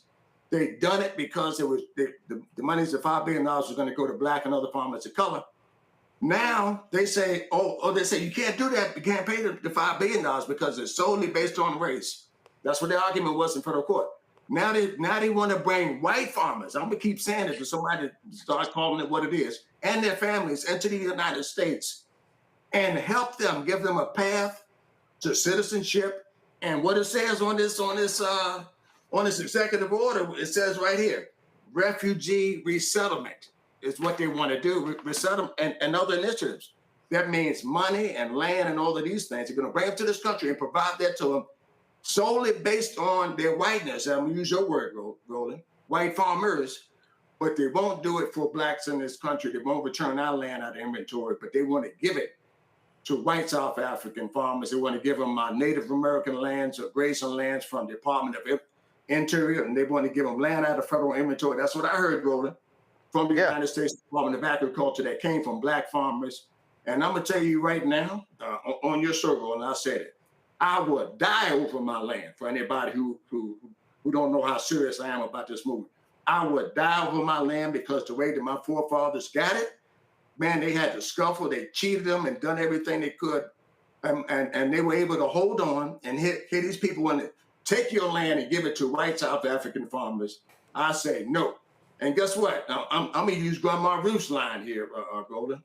She would say, you keep on doing bad. There's a stick sitting up out yonder with your name on it. There's a stick sitting out yonder with Donald Trump's name on it. And if he keeps doing wrong, he's going to step on it. Yep. Just give him time, bro. He's going to step on that stick that Grandma Ruth is talking about. All right, John Boyd, keep up the fight. We'll do it as well. Thank you. I appreciate it. Thanks a lot.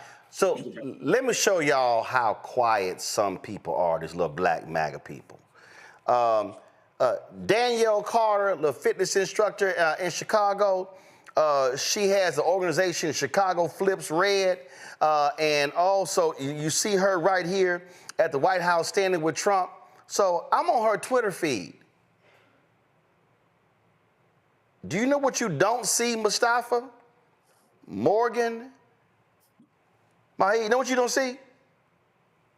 I don't see nothing about these white Afrikaners. Dem party is so over. She got all this stuff. Here's this one tweet. She was criticizing in New Jersey. When was the last time you Dems fought for their loyal base that was vote blue no matter who the black community? Okay, they on here calling Reverend Jesse Jackson Jr., Jesse Jackson Sr., a sellout. Look at this. Daniel C. confronts sellout Jesse Jackson for protecting illegals. That was 3 days ago. I don't see anywhere on here, Majid. I don't see anywhere. I don't see her calling out these white Afrikaners. Matter of fact, so let me go on over to that, let's see here. that little child who was cheesing at the White House, Sharice Lane. Let me see, pull her up. She was a FAMU graduate, and she was sitting here. Let's see here. Sharice Lane, and I'm gone. No, so let's see here. She look at here. She got her little American flag, Jamaican flag up. So let's look at Sharice's page. Let's see. Okay, let's see here. Okay, I don't see nothing about the South Africans. I'm looking. Wow.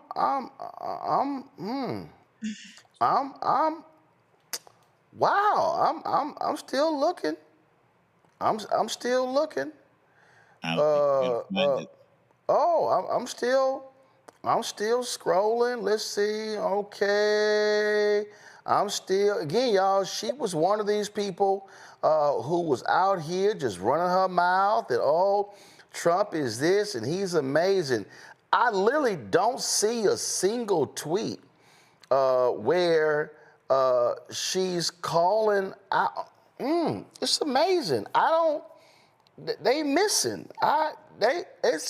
Now, Daryl Scott, let me go on his little page. Now, I'll give Daryl credit.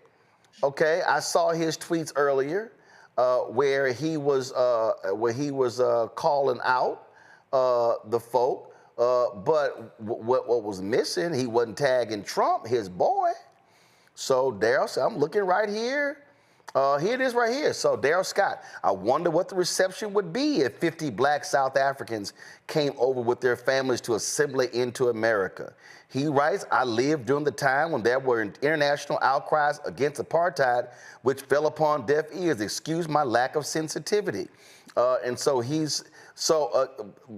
wonder where all those refugees got American flags from during their escape from genocide. They looked like they were all bought at the same gift shop for a photo op. And I'm sitting here again. But here's the problem. He ain't directed nothing at Trump. Trump's his boy. He talked about how he got Trump's phone number. He didn't say, so that's performative. If you aren't criticizing the man who brought him in, I don't want to hear a damn thing from you. That's the thing. He doesn't want to get kicked out of the clubhouse. He's got access right now. He's, I hate to use the word token, but I'm going to use it anyway, because that's basically what it is, I could probably make a fortune if I wanted to, just throw my my morals and values in the trash and never look myself in the mirror again, and switch over to the dark side. Yeah, I could probably make a fortune being like, that Candace Owens, if you will, but I can't do it. I need to be able to live with myself. And I remember watching the brother from the Daily Show. He was talking, I can't remember his name, but he was talking about how when he was growing up and he was little in South Africa, his mother was Trevor Noah. Black. Thank you. Trevor Noah, and his father was white, and they literally couldn't walk down the street together.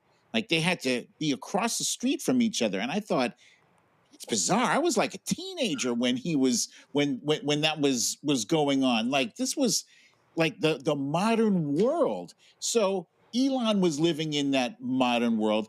Probably most of those farmers that got brought over here were in that modern world. And how the hell can you live with yourself being the token on that side and not say a damn thing? Like nothing. Like no word whatsoever. I mean, I'm sitting here, Morgan, Vernon Jones in Georgia. I'm on his Twitter feed. I don't see nothing, Morgan. I mean, I don't see not now tweet about these white South Afrikaners, Trump lying about genocide, farmers being killed. I see everything. Newark, he got Bill Maher stuff. He got all. I don't see nothing. I mean, I guess they don't get the news where they're from. Well, I completely agreed with what she was saying about the fact that, this influencer class, if you have, especially as a Black influencer, decided to sign up for the MAGA side of things, I do think you're playing a whole different game. You know what the terms of that game are, and you probably are going to be a lot less likely to go hard against the president, even if it's something you don't agree with. But I'm going to come back to the point, and actually in the first, and I will admit, I do not follow that part of influencer land very closely, so I don't remember her name, but the woman out of Chicago, where she was saying, oh yeah, Danielle Carter, who she went off. Yes. She did some of the videos. She went off on me because she was mad that I hadn't had them on the show. Girl, bye. Girl, bye. You don't want to have that debate, Roland? I would maybe watch that. But anyway, but the levels of ignorance is just beyond me. But go ahead. It's too much. Okay. The point she made about the illegals and, that he's addressing the quote unquote illegals that have been here. I mean, that's getting a little bit at what I was getting at before is among the Black folks I know that supported Donald Trump in this past election, there is this sentiment that, we have not been well served by anything coming out of the federal government in some time as a Black community. And I've heard it. Right? Okay. And some of that is baked in. This view that this segment that doesn't like anything that right, but if they are going to be against immigration, be against the white folks who Trump's flying in. But they can't do that, Morgan, because that messes up their grift. I agree. I completely agree with the influencer set. Yes, it's a grift. That would complicate the grift totally. But with the voter, I'm going to come back to what Joe was saying earlier is I agree. I mean, I think this is baked in. I think the only thing that's moving a lot of the real people level of society that voted that way is economics. And until it starts to hit people directly and they're really feeling the impacts of some of this bad policymaking to pocketbooks, I don't know if there's anything else that will shift, because I think a lot of these other issues, as abhorrent as they could be, are baked in for this set of the population, and nothing's going to shift there. And so, it's unfortunate in some ways that, more harm would have to come on all fronts, that we're seeing these things greenlit, like people that are not in any need of real support, unlike Black farmers in America, as John was saying, that, desperately need support. The Afrikaners that are coming from South Africa that are going to be, getting these resources, and the racism that's built into all of it, all bad. But I unfortunately just don't think any of it's going to really move the needle as much as people starting to feel economic pain. But I believe it's important to still call them out, Mustafa. How about these little young Negroes called the Cartier family? Same thing. I'm sitting here. I'm on their page. Matter of fact, they did. This was the only comment they made. Liberal CNN commentators suggest taking away land from white South African refugees who could go back to Germany. Interesting that this is how they feel about white refugees and not third world illegal immigrants. That's the most they had to say. Are they disagreeing with it? Nope. Are they calling it out? Nope. No, they stand right with it. And again, I'm looking for something. No, they real quiet. Where y'all at? I don't see nothing. See, guess they not consistent. Now, let me go on over here to truly some idiots. I blocked these fools. Let me unblock these fools, the Hodge twins. And so let's see here. Ooh, I'm looking, okay. Okay. Anything about South Africa? Anything about South Africa? Let's see here. So the Episcopal Church said they're gonna end the refugee thing. We just talked about it. Oh, the Hodge twins, the two black dudes, they called the Episcopal Church racist. So they down with the white Afrikaners. Look right here. Deport every damn Somalian and every other immigrant that lives off the government and hates America. We'll take the hardworking South Africans that will love our country. Oh yeah, so the Hodge twins, them Negroes love them. These two minstrel show participants. They just loved the white Afrikaners. Now you do have some conservatives of conscience who are consistent, and I'll give her credit when she does. You take Sonny Johnson. So Sonny Johnson. She retweeted this post. The amount of excuses that some of you make for supporting the South African refugees, but not the Haitian refugees, clearly reveals your motives. It was an apples to apples comparison, and you immediately pivoted to border jumpers. That's not who we're talking about, and you know it. Okay, so I got that, and I'm looking to see. If she posted anything else. She retweeted this here. There's no white genocide in South Africa. No need for misleading hyperbole, but there is discrimination against minorities. It is infused into our laws and public policy under the fig leaf of redress by ANC and race-obsessed lefties. Pretending otherwise is to gaslight us. So she retweeted that. I still disagree with some of that. Let's see here. Anything else?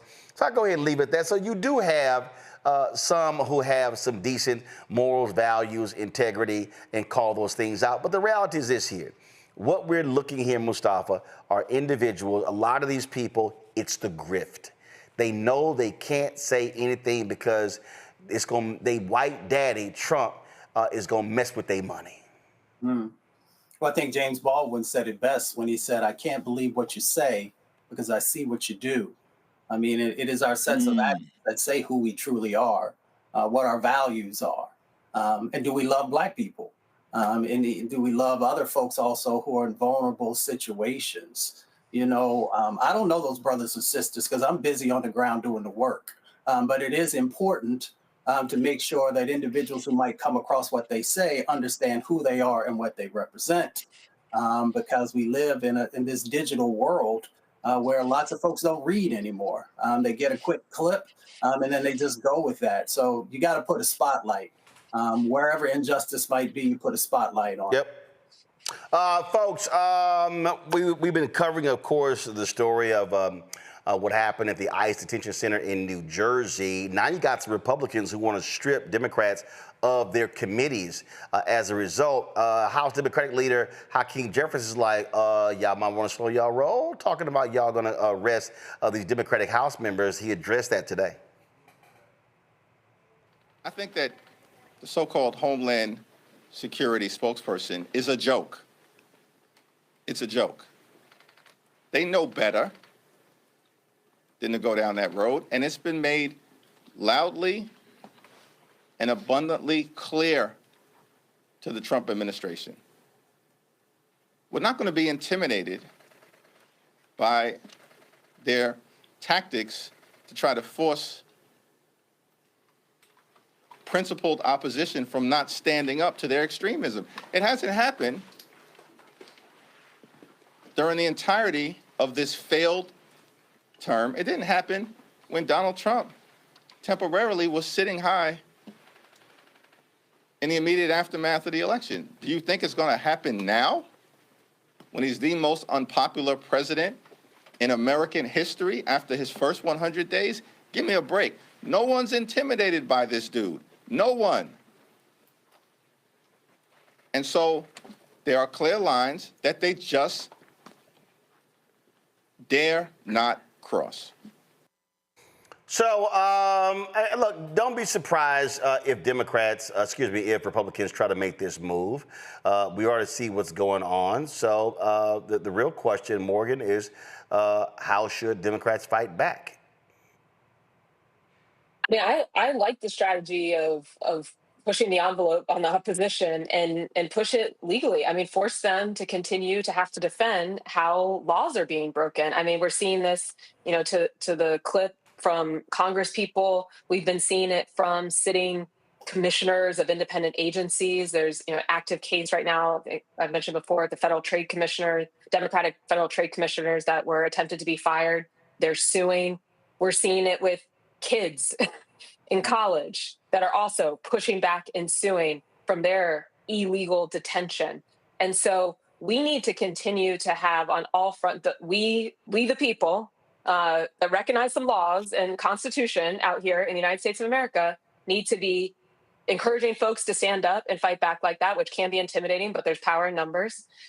What you're doing, Roland, and through the shows, shining a light on that opposition that's happening, that people are not just folding there. The only thing I would dispute in what Rep. Jeffries was saying is that people aren't intimidated by this. I think we know very well that a lot of Republican members of Congress are very intimidated. And so even, like one of the big stories of the last couple of days with this airplane from Qatar, like you were saying, there were Republicans that spoke out about it, but very, very timidly so, right? It's like, this could be a problem if we have foreign entity, right? Not just like, what the fuck are you doing? Like, you cannot do this as a right. I mean, normally we're used to Republicans stomping, getting loud. This is sort of how they're speaking.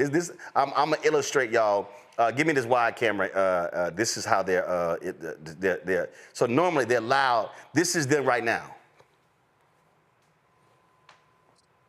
Like tiptoeing, real quiet. You can't hear them say nothing. That's how they operate. Normally, they loud, making us. No, they tiptoeing in. They ain't trying to go there.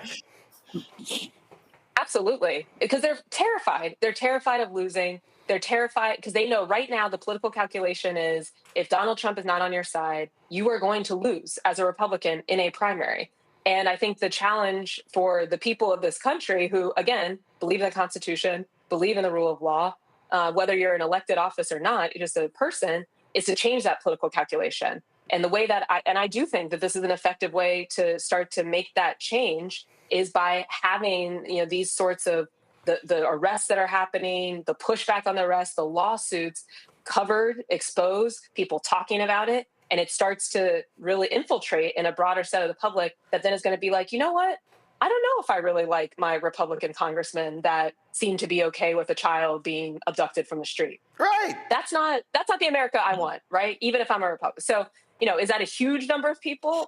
I think our recent history would suggest to us not, but it's probably enough to swing outcomes of elections. And that is really the challenge in this moment. And Lord Mustafa, look who finally woke the hell up and joined the party. Today, Senator Chuck Schumer decided to go to the floor and he said, until Donald Trump answers about this jet from Qatar, I'm not going to allow any political appointee nomination to the Department of Justice to go forward. Wow. What did somebody drop a backbone and he picked it up? Play. President, news of the Qatari government gifting Donald Trump a $400 million private jet to use as Air Force One is so corrupt that even Putin would give a double take. This is not just naked corruption, it is also a grave national security threat. So in light of the deeply troubling news of a possible Qatari-funded Air Force One and the reports that the Attorney General personally signed off on this clearly unethical deal, I am announcing a hold on all DOJ political nominees until we get more answers. Here are some questions that must be answered. First, I call on the DOJ's Foreign Agent Registration Act Unit, or the FARA unit, to do its job and disclose all activities by Qatari foreign agents inside the U.S. that could benefit President Trump or the Trump Organization. Since Attorney General Bondi took charge, the Department of Justice has not been doing its job when it comes to FARA. The FARA unit needs to enforce the law and inform the public of all activities, not just on this luxury plane deal, but all deals involving foreign countries in the Middle East and President Trump, his family, and the Trump Organization. Second, with regard to this $500 million private jet deal, the American people deserve to know the facts. President Trump has told the American people this is, quote, a free jet. Does that mean the Qataris are delivering a ready-on-day-one plane with all the security measures already built? To know the facts. President Trump has told the American people this is, quote, a free jet. Does that mean the Qataris are delivering a ready-on-day-one plane with all the security measures already built in? If so, who installed those security measures? And how do we know they were properly installed? Why would we take the risk of trusting any foreign country to do this sensitive work? If not, what security modifications would be needed to ensure a foreign-sourced Air Force One is safe to use? If this is, as President Trump promised, a free jet, will the Qataris pay for those highly sensitive installations, or will American taxpayers cover the cost? How much will those modifications cost American taxpayers? Hundreds of billions of dollars? Hundreds of millions of dollars? Billions of dollars? How much will they cost? If the American taxpayers are forced to pay for this temporary plane, does it mean the U.S. government will cancel the contract for the future Boeing plane? If so, how much will that cancellation cost? And if not, why are American taxpayers being asked to spend hundreds of millions of dollars or more on a plane that will only be used for a year or two? Additionally, who in the Trump administration was responsible for this crooked deal? What are the parameters of this deal? And which country brought it up first, us or them? What is Qatar being offered in return? Considering past security disasters, such as the U.S. Embassy in Moscow, what are the security risks of this arrangement? And finally, how is this gift not naked corruption? The Attorney General must testify before both the House and Senate to explain why gifting Donald Trump a private jet does not violate the Emoluments Clause, which requires congressional approval, or any ethics law. So, until the Attorney General explains her blatantly inept decision, and we get complete and comprehensive to these and other questions, I will place a hold on all political nominees to the Department of Justice. As disturbing as this look who woke his ass up. I mean, it's always interesting. I'm always curious. I'm like, so what is it that finally breaks the camel's back? What is it that has to be so egregious that you say no more? And then I'm like, and this is it? After you watched him literally strip billions and billions and billions of dollars out of programs that help all kinds of folks across our country, when you take a look at all the side deals that he has done with, you know, all the stuff on the cryptocurrency side, his family making these deals that are going on, and now you finally want to say something when folks have been asking you for months, you know, to stand up, to push back, to utilize the limited power that you have, but to utilize it in a way that is actually meaningful. So it's always great when people wake up.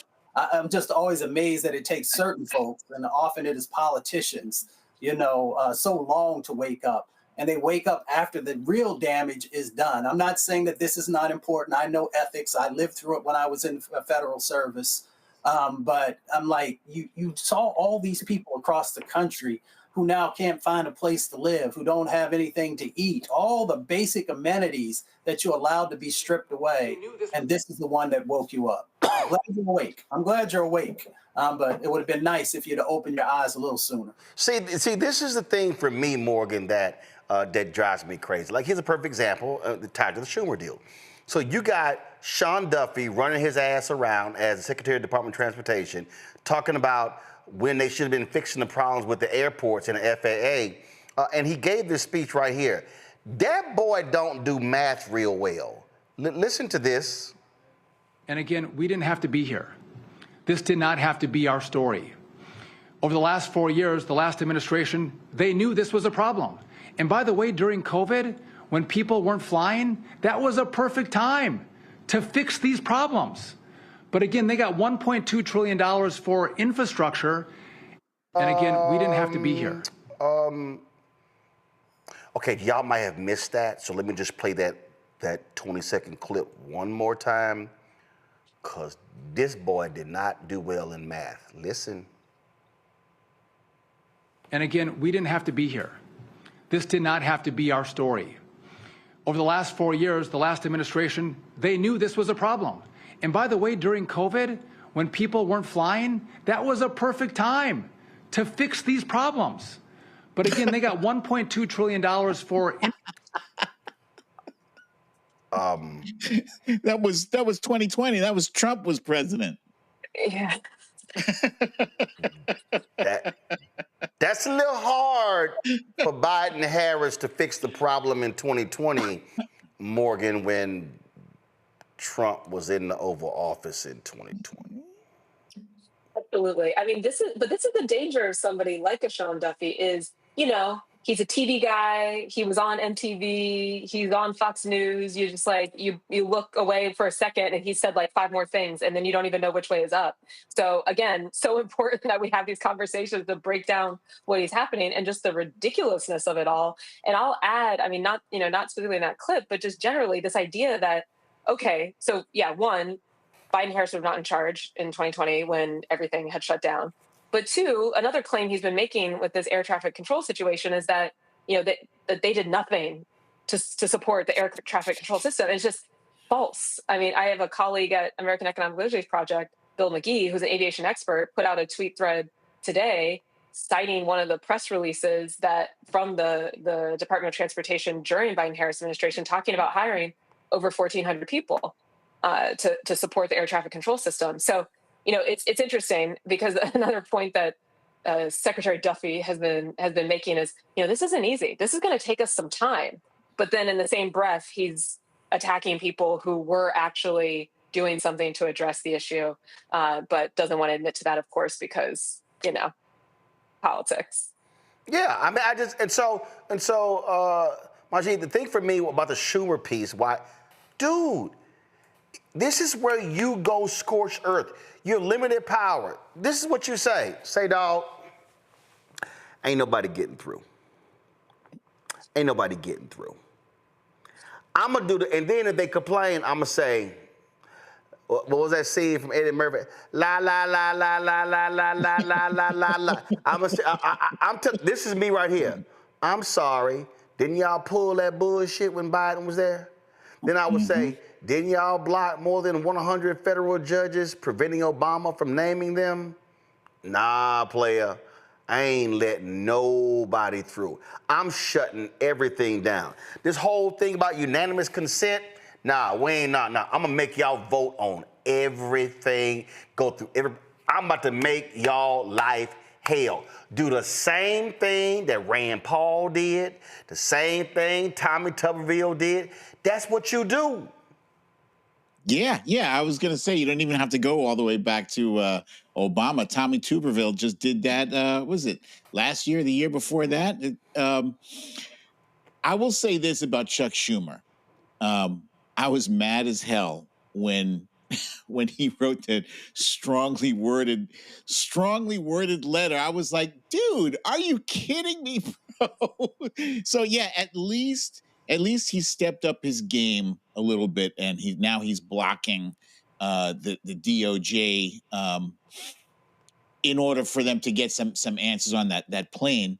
I also like Leader Jeffries, flexing a little bit, with his own go ahead, make my day moment, daring them to come for his reps, because frankly, they're accusing the members of Congress of body slamming cops. Like, did you see that little old, I don't know her name. She's a little old lady. She can't weigh more than 100 pounds. Bonnie Watson Coleman.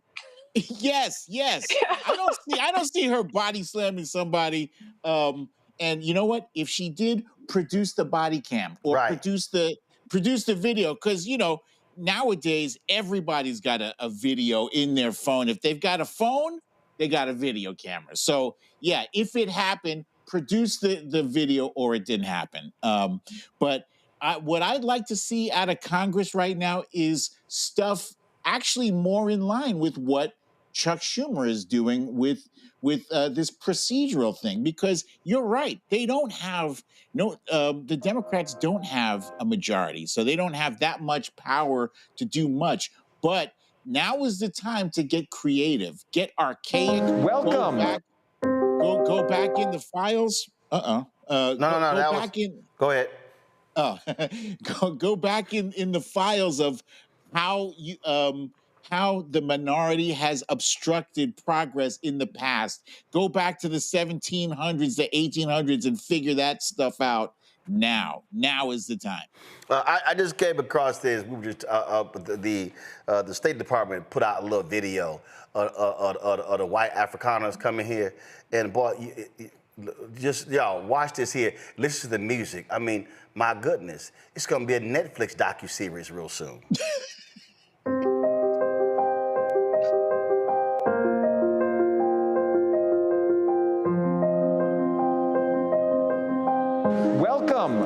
Welcome to the United States of America. A lot of you, I think, are farmers, right? When you have quality seeds, you can put them in foreign soil and they will blossom, they will bloom.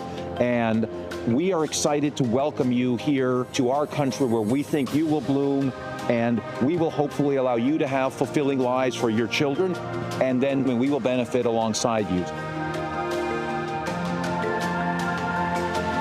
I ain't never seen them put a video out welcoming black people. No. But the real deal here, the real deal about that seed, remember he was commenting, oh my goodness, all these children, that's the seed they really want. They want future white people. And Roland, the thing that's disgusting to me about that is that they talk about, he said something about, oh, what an arduous trip you had, with young kids on this plane. What? Excuse me? They had a nice, comfy ride on a plane. A chartered jet, a chartered plane. Stop it.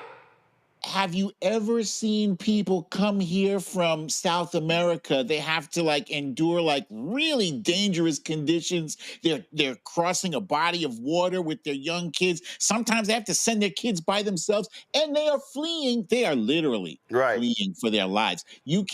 And that's the stuff you can verify. Morgan, they got the gangs down there. They got a lot of dangerous stuff.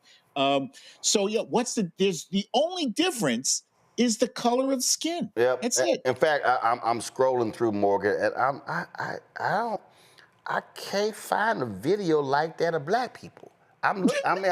Morgan, I'm going through. I can't find a video like that welcoming black people. Yeah, my guess is we're not going to see that anytime soon coming out of this administration.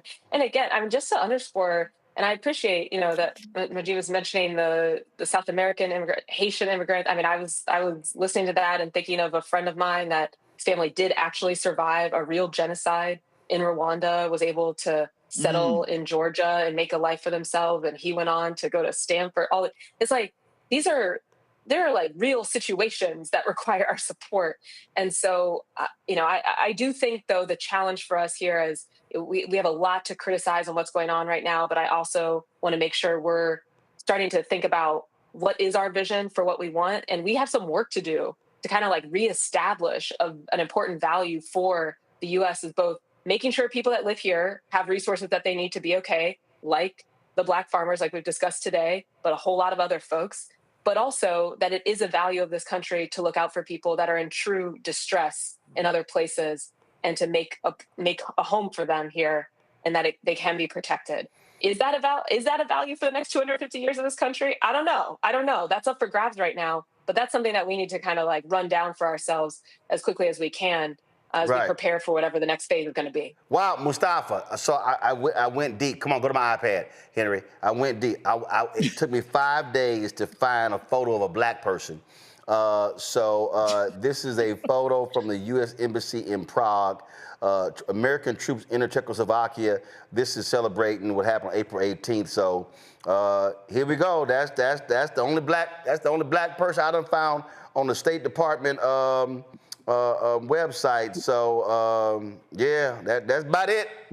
Well, it won't be there tomorrow. You know, their erasure and how they utilize that. So take a picture now so you can hold on to it. You know, it's interesting. They always talk about merit, right? And I'm curious about the merit that is used in relationship to these individuals being able to come when we've got farmers that are in the Sudan and in Congo and a number of other countries as well. So if we want to talk about, you know, and the importance of farmers, along with our own farmers here, then we know that they have just as much merit to be here in this country as other individuals. I'm one who believes that our country should welcome folks if they're going through a civil war or conflict or a number of other types of things. If that's not the case and you are a refugee, then you need to get in line just like everybody else, like you say, everybody else should do. Once again, they don't live up to the words that they continue to spout out. There's no authenticity in their actions or the things that they say. Absolutely. Let's see. Afghan refugees. But see, no. South African farmers, they jumped past the Afghan refugees. Yeah, I can't believe like they left them blowing in the wind. It's just disgraceful. Because they're not white. Risk their lives to help. Because they're not white. And again, we just got to call this thing for what it is. And so I just need us to recognize, and I'm not letting these folk off because it's all about whiteness, because it's all about white fear. All right, to the panel, Majid, Mustafa, Morgan, we appreciate y'all being on today's show. Lord have mercy. There's always a lot to talk about. Some stuff we didn't get to. But the craziness is all there, so I appreciate y'all being here. Thank you so very much, folks. Thanks a bunch.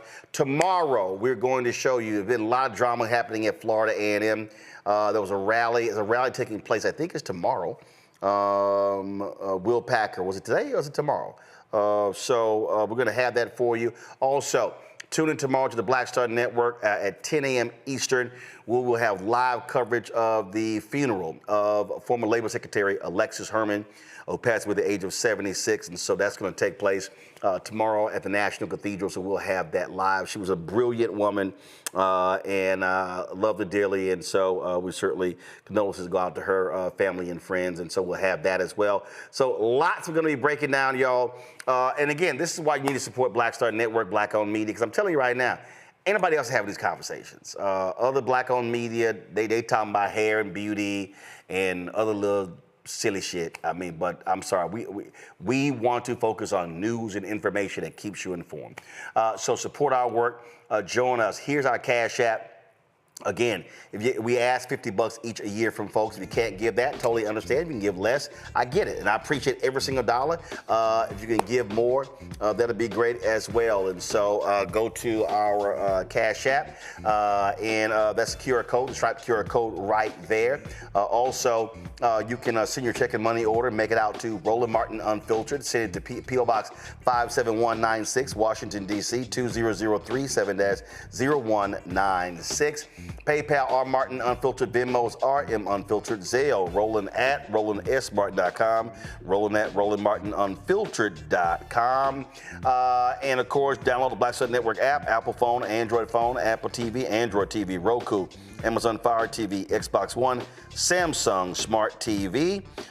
You can also, of course, you can also get my book, White Fear, How the Browning of America is Making White Folks Lose Their Minds.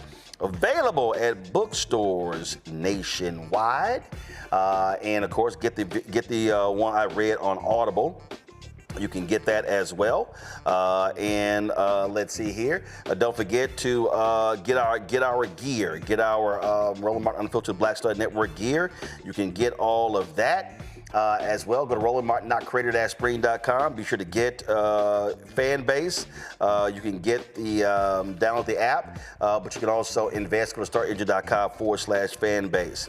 And I'm gonna give you all an update. So remember, we had our crash in 2022 about Mobile, and so we've been working diligently with a company to get it built. We were working with a black-owned company. We got screwed over by them. I'll give you those updates very soon on the action I'm taking against that company.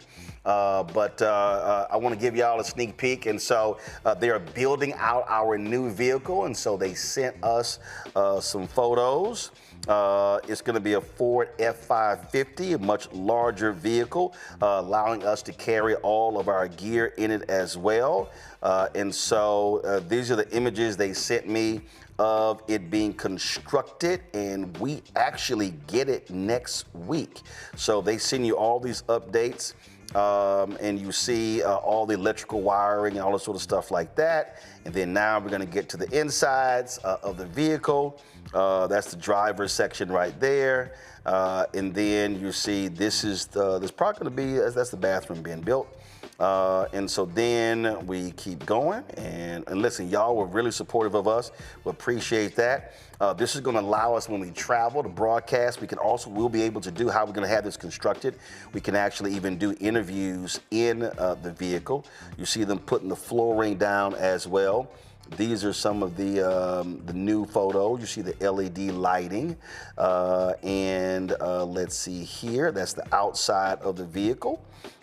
This is, I don't know what that is. It's probably the trunk. So more electronics. Again, that's all important. So our refrigerator, our microwave, our counter, and you see it all coming together. As you see how it's going to be. So it's going to be really, really cool. So back here, this is the back of it. So yeah, you're going to have two captain's chairs there. Then you're going to have that monitor. And again, allow us to be able to do one-on-one interviews in the vehicle. And so it's all coming together, and we'll be able to. So we're going to have all those benches and everything. And so you see the extra TV we're going to have there as well. So it is going to be pretty cool that's the partition between what we could communicate with the driver. And so that's it. So y'all, we are making progress and looking forward to that and being on the road, broadcasting all across the country.